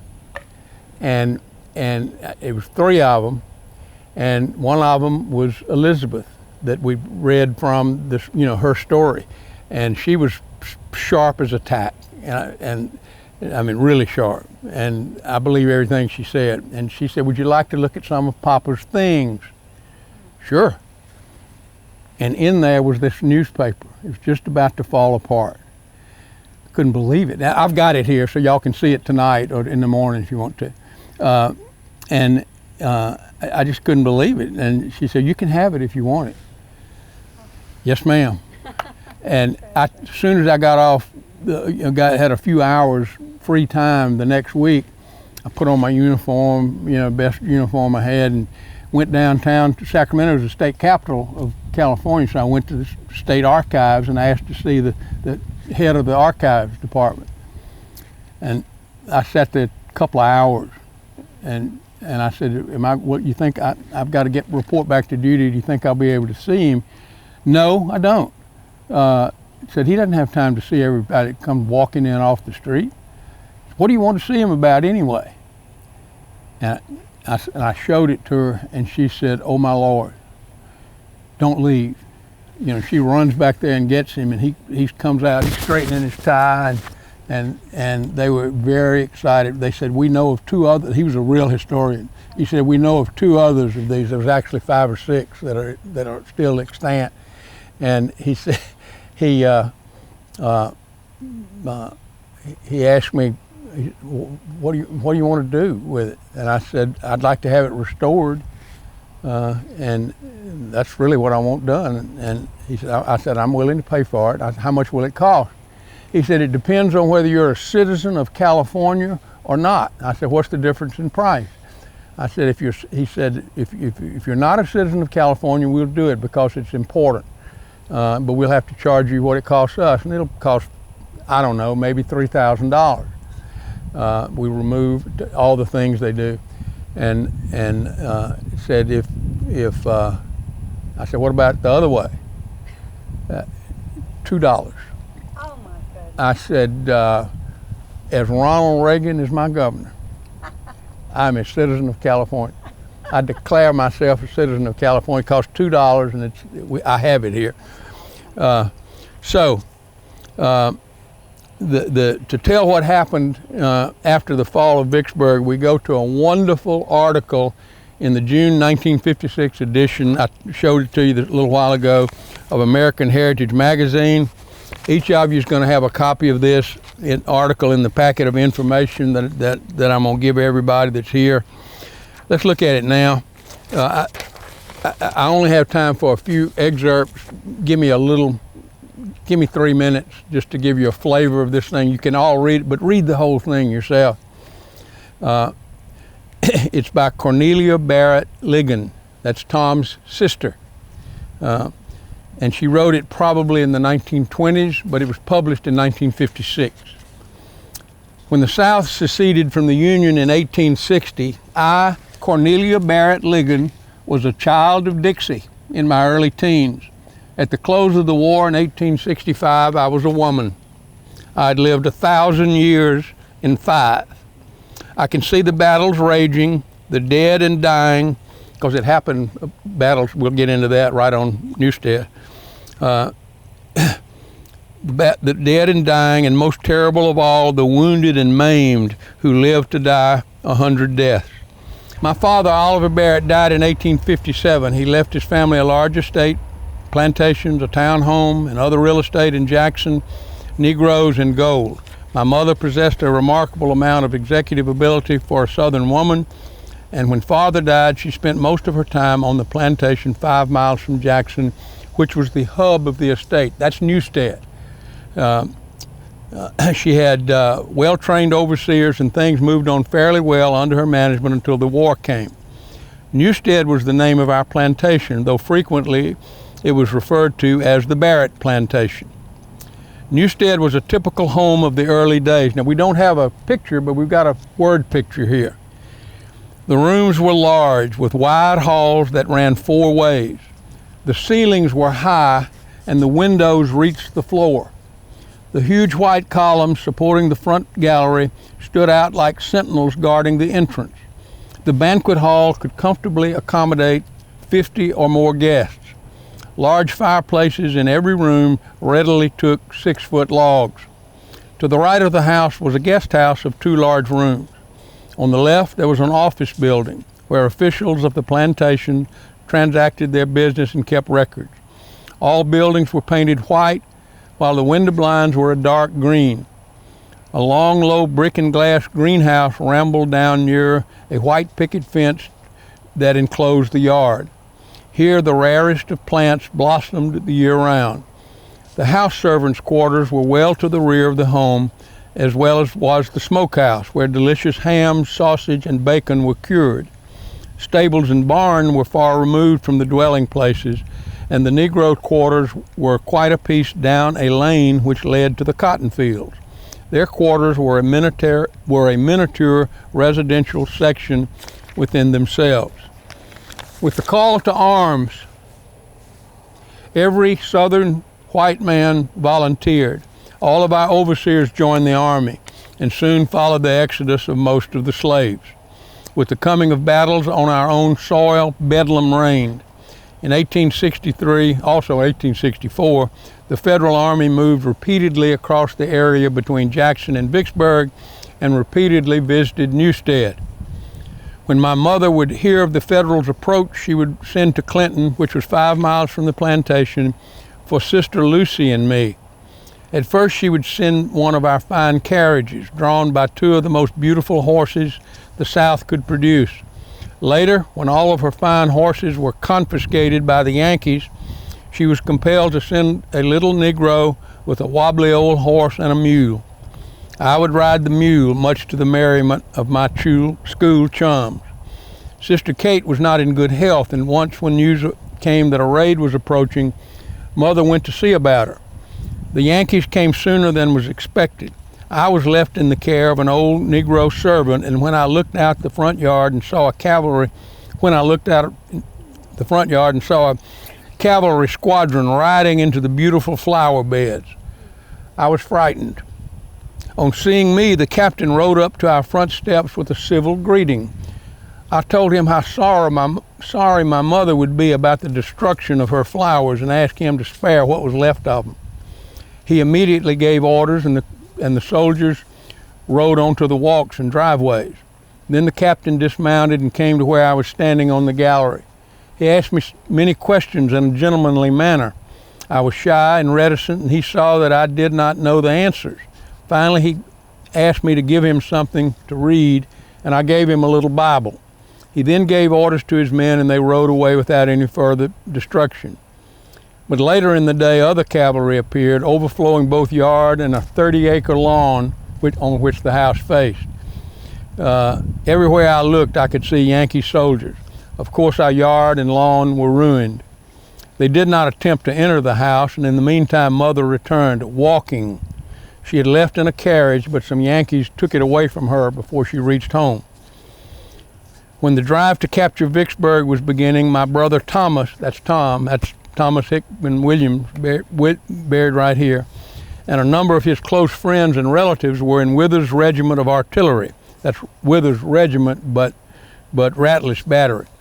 They frequently paid us short visits to be wined and dined in true Southern style. Always we would invite our schoolgirl friends to be on hand. One morning we awoke to find the Yankees on one side of the Clinton and Jackson Road and our forces on the other. That road ran east and west. With Newstead practically in the center of the battlefield facing the Southerners, the battle commenced at dawn. Many balls whizzed overhead, bands were playing on both sides, only to have their notes drowned out by the boom of the cannons. One minute there would be Yankees in our yard, and the next there would be Confederates. Then both would clash before our eyes, bayonet to bayonet. This battle lasted 2 days, and on noon the second day, when both of the forces were closing in, we received orders to evacuate the house. We were given military escort to a deep gully about a quarter of a mile from the house. Our refuge was shaded by an immense oak tree. En route to the gully, we heard cannonballs tear through the trees, snipping off leaves and twigs. Many balls whizzed by, missing us by inches. There was a feeling of awe that pervaded the scene. Brother Tom was assigned as one of our escorts. The Confederate forces had a cannon stationed in our yard. They had moved up to get close by the second day. As we passed out the gate en route to the gully, I could see that they were getting ready to fire the cannon, and I wanted to see it done. I slowed down a pace, looking over my shoulder, and not only saw it fired, but took particular note of the young fellow who fired it. He later becomes her husband. Who fired it. Furthermore, the cannoneer saw me. I have carried a mental picture through the years of that sweet, daring smile that he threw me a mere second before the boom of his cannon rent the air. Uncle Jerry, one of our servants, brought us water to drink throughout the day, risking his life each trip he made. Of course, we had nothing to eat. No one thought of food. By 6 o'clock that evening, the armies had moved on toward Clinton, and we were returned to the house to find it, as well as the guest house and the office building, converted into a hospital. There were over 100 wounded Confederates and a large number of wounded Yankees. Among the mortally wounded was a young Yankee. He was placed on our front gallery to die. As I passed by him, he beckoned me to come closer. He asked me to write a letter to his sweetheart, to whom he was engaged. I wrote just as he dictated, telling how he loved her and wanted her to remain true to him, and they would meet again in the great beyond. That wasn't very unselfish. Anyway, he asked me to send her the plain gold ring which he took from his finger, and requested that I cut a lock of his hair and send that also. The scene was pathetic, and tears rolled down my cheeks as I did what he requested. We made the boy as comfortable as possible, and he died that night. I asked the young lady to please reply on receipt of my message so that I could be sure she received it. But it was 6 months later before I heard from her. In her letter, she expressed gratitude to me for what I had done. With Newstead converted into a hospital, my mother rose to the occasion wonderfully. She set aside one of the large rooms in the house for us girls, and we were not allowed to come out except on special occasions. While we were confined to our rooms, we girls made bandages and rolled them for the Army surgeons to use on the wounded. On the third day, when the battle had moved on and the dead bodies had been cleared from the premises, my friends and I, in company with the surgeon, were allowed to carry supper to the wounded soldiers. The Yankees were profuse in their expressions of gratitude for the treatment they were receiving. On the fourth day, the wounded had all been taken to Jackson, where hospital accommodations could be had. Jackson was now known as the town of chimneys, because in taking it, General Sherman saw to it that most of the homes were burned, and tall brick chimneys rose in the air to mark the site once occupied by houses. Uncle Jerry and Aunt Melissy, his wife, their 2 almost grown children, a son and a daughter, and 3 little orphans were all the Negroes left on the place when the Federal Army moved on. After the departure of the wounded, we all went to take a look at the battlefield. Some of the dead were scarcely covered. It was a gruesome sight. Uncle Jerry brought a spade and went over the field covering those exposed. He had to dig trenches and rebury a large number of the corpses. At one time during the Federal Army's presence in our vicinity, General Ulysses S. Grant and staff moved in and took possession of our entire plantation. General Grant established his headquarters in the front rooms of the house. He ordered that my mother be issued rations from day to day according to the number she had to feed. It was a bitter pill for my mother to swallow. Now we were virtually prisoners in our own home. For 2 weeks, General Grant and his army ruled supreme over Newstead, living on the fat of the land. His men drilled every day. It looked as if the whole face of the earth were covered with blue soldiers. When they left, they gave my mother rations enough to last 3 days. After that, we had to root hog or die. I'm getting close to the end. The confiscation of our animals and feed by the enemy was to be expected. It had, up to this point, been done under the supervision of Army officers, my mother being treated with deference. However, after General Grant moved on toward Vicksburg, a lawless element of the Union Army came coming in behind to plunder and steal. One would have to see a raid of this kind to form a just conception of it. They would draw the water out of the cisterns and cut the ponds to drain them with the hope of finding hidden treasures. A great many people of the South would take this means of hiding their gems and gold, only to lose them to the plunderers. During one of these raids, Sister Lucy, who was an ardent rebel, defiantly waved a Confederate flag in the face of the soldiers and sang the Bonnie Blue Flag, which greatly incensed the men, and one of the leaders warned my mother to send her away before she was arrested.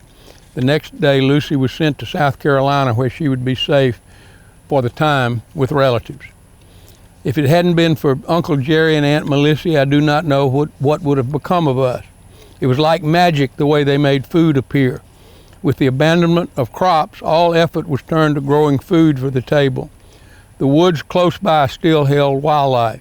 Uncle Jerry was good at trapping, and he somehow managed to keep a gun. We learned to like possum and sweet potatoes. One morning, Uncle Jerry came home leading a limping horse. "Where on earth did you get that animal?" exclaimed my mother. "Well, Miss Sally," he drawled, "one of them bluebellies was about to shoot it, and I says I, better save that bullet, you mought need it." Then I allowed I'd knock him in the head for him. Instead of doing that, I hit him down in the swamp. The horse's leg was broken, but Uncle Jerry had done a good job of splinting it. Within a month, the horse could walk with only a slight limp. It was a fine, beautiful beast and was the only one we had to use around the place for several years. Uncle Jerry named him Happenwell, the good Lord provide for the needy, but we called him Happenwell for short. Now, the surrender of the South was a bitter pill to swallow, but it was good to have the war over. The coming home of the boys, even in defeat, brought occasions of great joy. Newstead once again became the center of social activities. Everybody tried to make the best of the terrible situation. Courtships were brief after the war. I look forward with great pleasure, I've skipped a lot of this romance here, with every meeting with Captain Ligon. Once we were entertaining with a quadrille at Newstead and Captain Ligon was a guest. He chose me for his partner not once but many times throughout the evening. The day following, he asked my mother for my, for my hand in marriage. Of course, Uncle Jerry and Aunt Melissy had to be consulted. The old Negro mammy wiped tears from her eyes with her big homespun apron, but Uncle Jerry came right out with a piece of his mind. Captain Ligon, I's done raised this here child. She ain't fully growed yet. Soon I'll be dead and gone. If you don't treat her right, I's gonna come back and hate you to your dying day. And that's the end of that. I ask that you read it.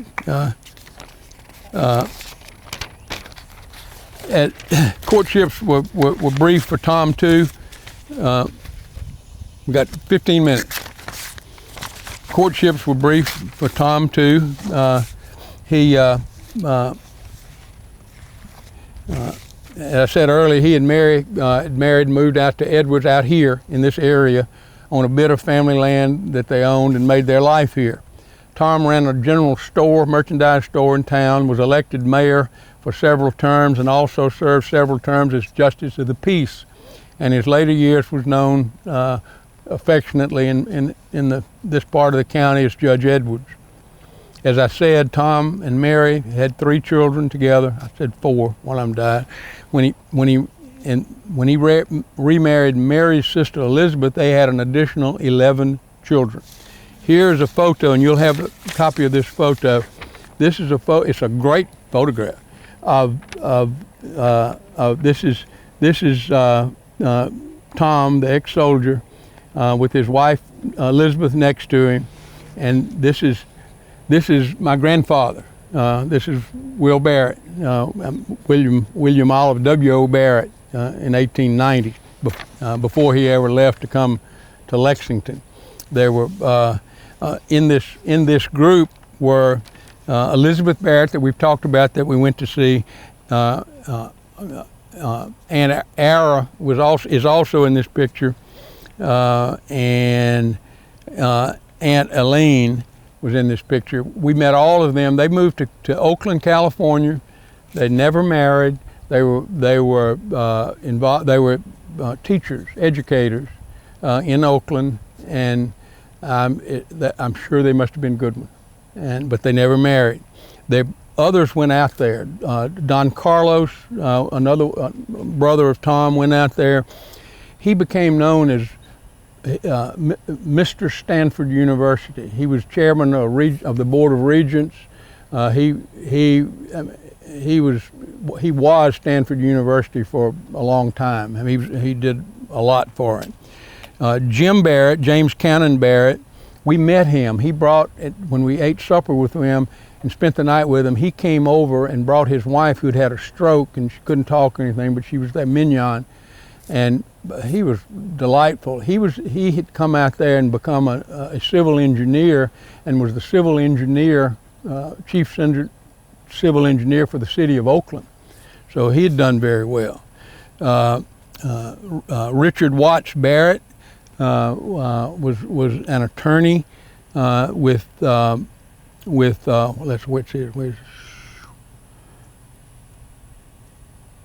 Carlos Barrett. The two of them practiced law together and were very prominent out there. This is their house in the background. if you'll notice, this is 1890. The war's been over 1865, 75, 85, 25 years. Their house is unpainted. Looks, it looks terrible. It was said of the people of the South that a lot of houses looked like this, that they were too poor to paint and too damn proud to whitewash. But there's something in my crawl about why this happened. And I've got Nancy, can I read that letter, or should I not, that I wrote when I was head of the Farmers Home Administration? She's gone. Oh, okay. Yeah. All right.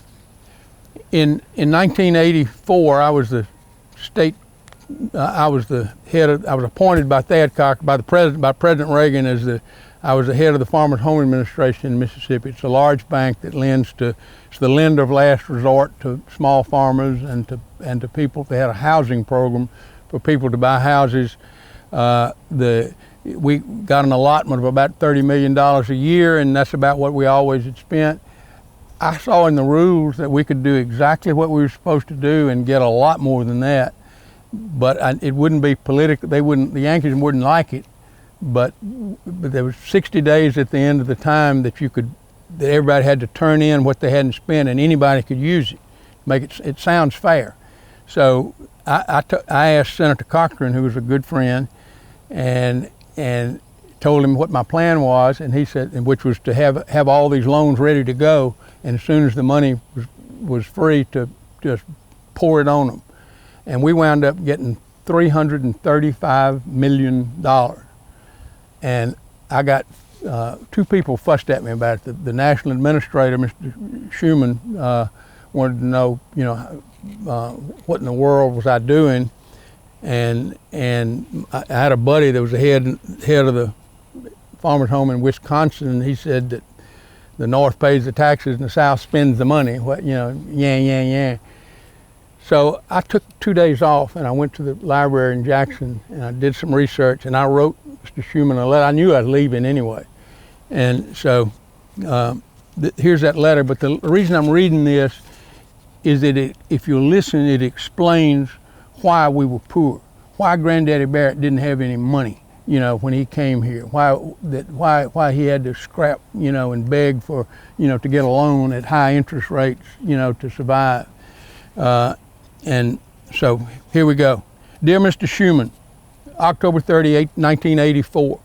Dear Mr. Schuman, you've asked me how I could have engineered in good conscience the spending of $335 million for Farmers Home Administration housing funds this year in Mississippi when no other state got a third that much. Ron Caldwell, my Farmers Home counterpart in Wisconsin, complained to me that the North pays the taxes and the South spends the money, and he wants to know why. Let me tell both of you. In 1984, the South is still at the bottom of the economic ladder. We're climbing up, but we're still at the bottom. Why are we there? Do you think that Southerners, Mississippians, are stupid, or lazy, or trifling?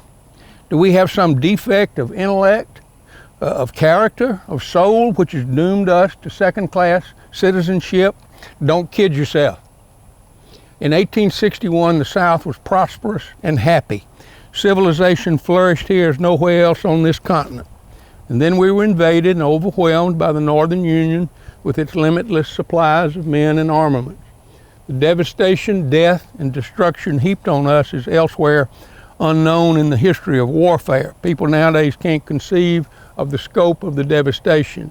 Genghis Khan, Attila the Hun, and Joe Stalin were pikers compared to Grant, Sherman, Beast Butler, and Sheridan.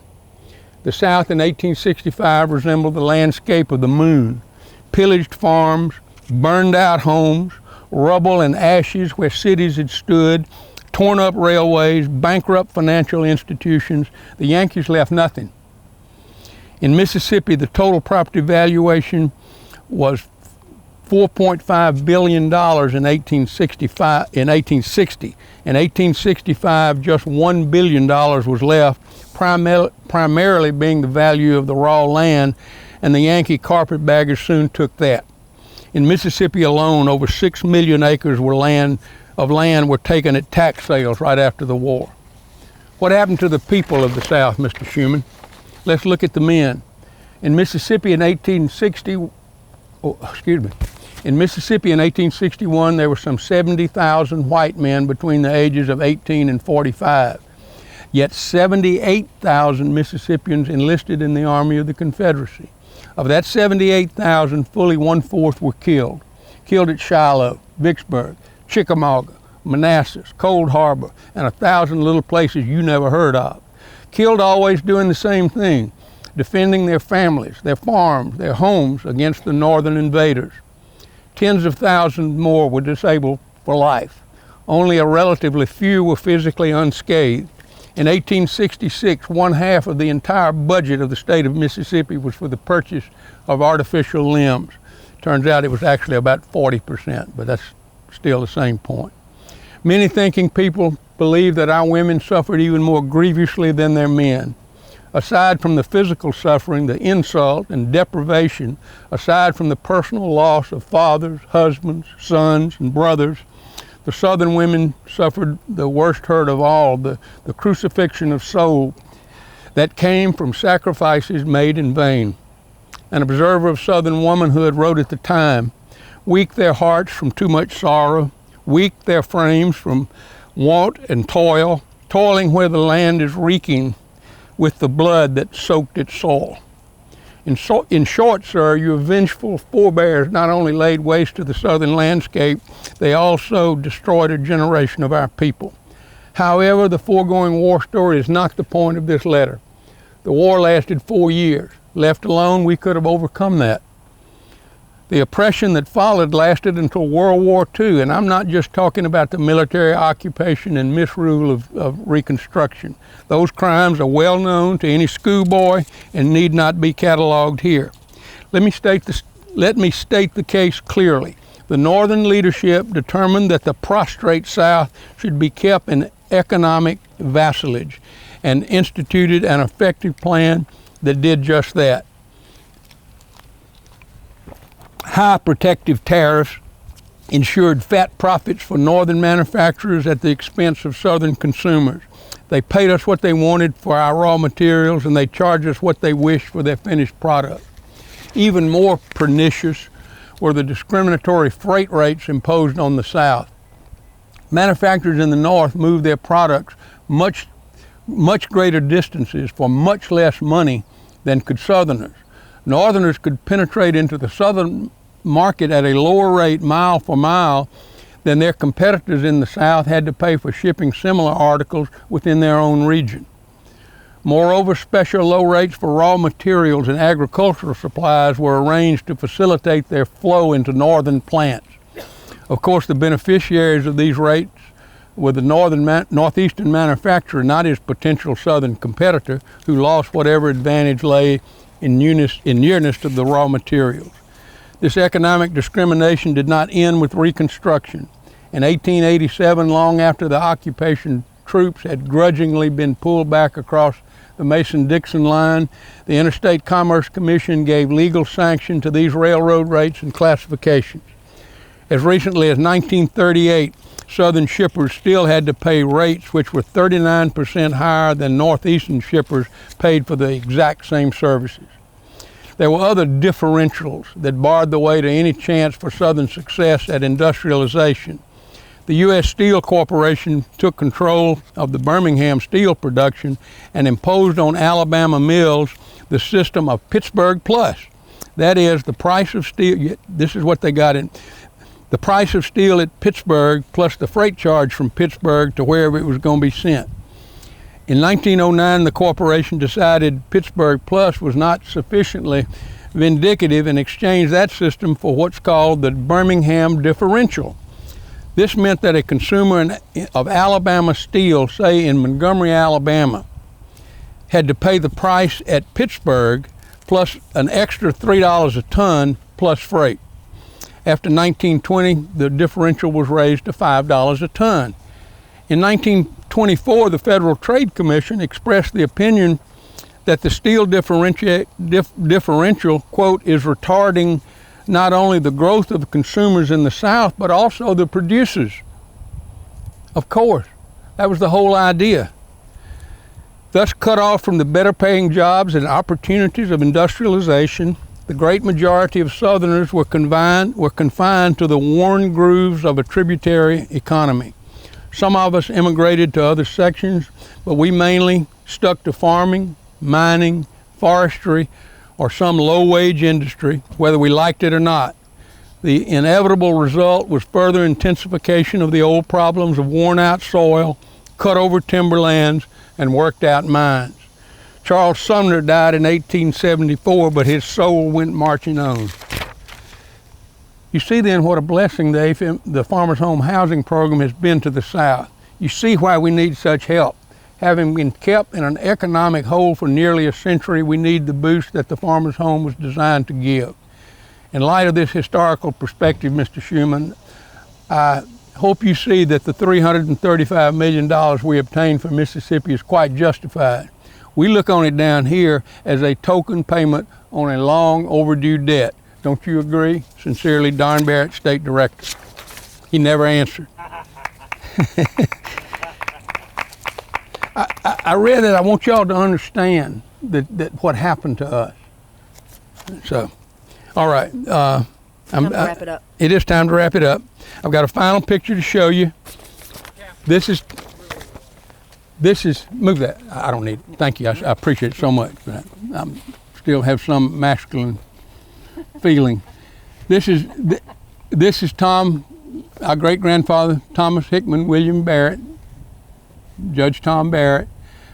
He was taken in 1908 when he went to a reunion of Confederate troops in Birmingham, Alabama. Doesn't he look good? He still fits in his uniform. Handsome man. Two things. We're through. 2 minutes. This concludes the tour. You see that actually all of you came from a pretty noble line of Americans. I'm old. The torch passes to you to uphold that noble tradition, to be worthy of the legacy that you were given. And one final thing, most important thing I have to say, you notice that from the time George Soule came over on the Mayflower, Christianity has been a living, breathing part of the Barrett family. And it's not the Christianity that you go to church, most Sundays if you don't have a golf game, or maybe you go every Sunday. Christianity is about having a personal relationship with Jesus Christ. If there's, I know this, I've learned it sometimes the hard way in my own life, but it is if you want to have a joyous, happy life, if you want to have a completely successful and happy marriage, you have to put your trust in Christ Jesus. And He is there for you, He will be with you, and I guarantee you, you will have it. There's no true joy, peace, and happiness without Christ. Thank you. Good day. Tour is over.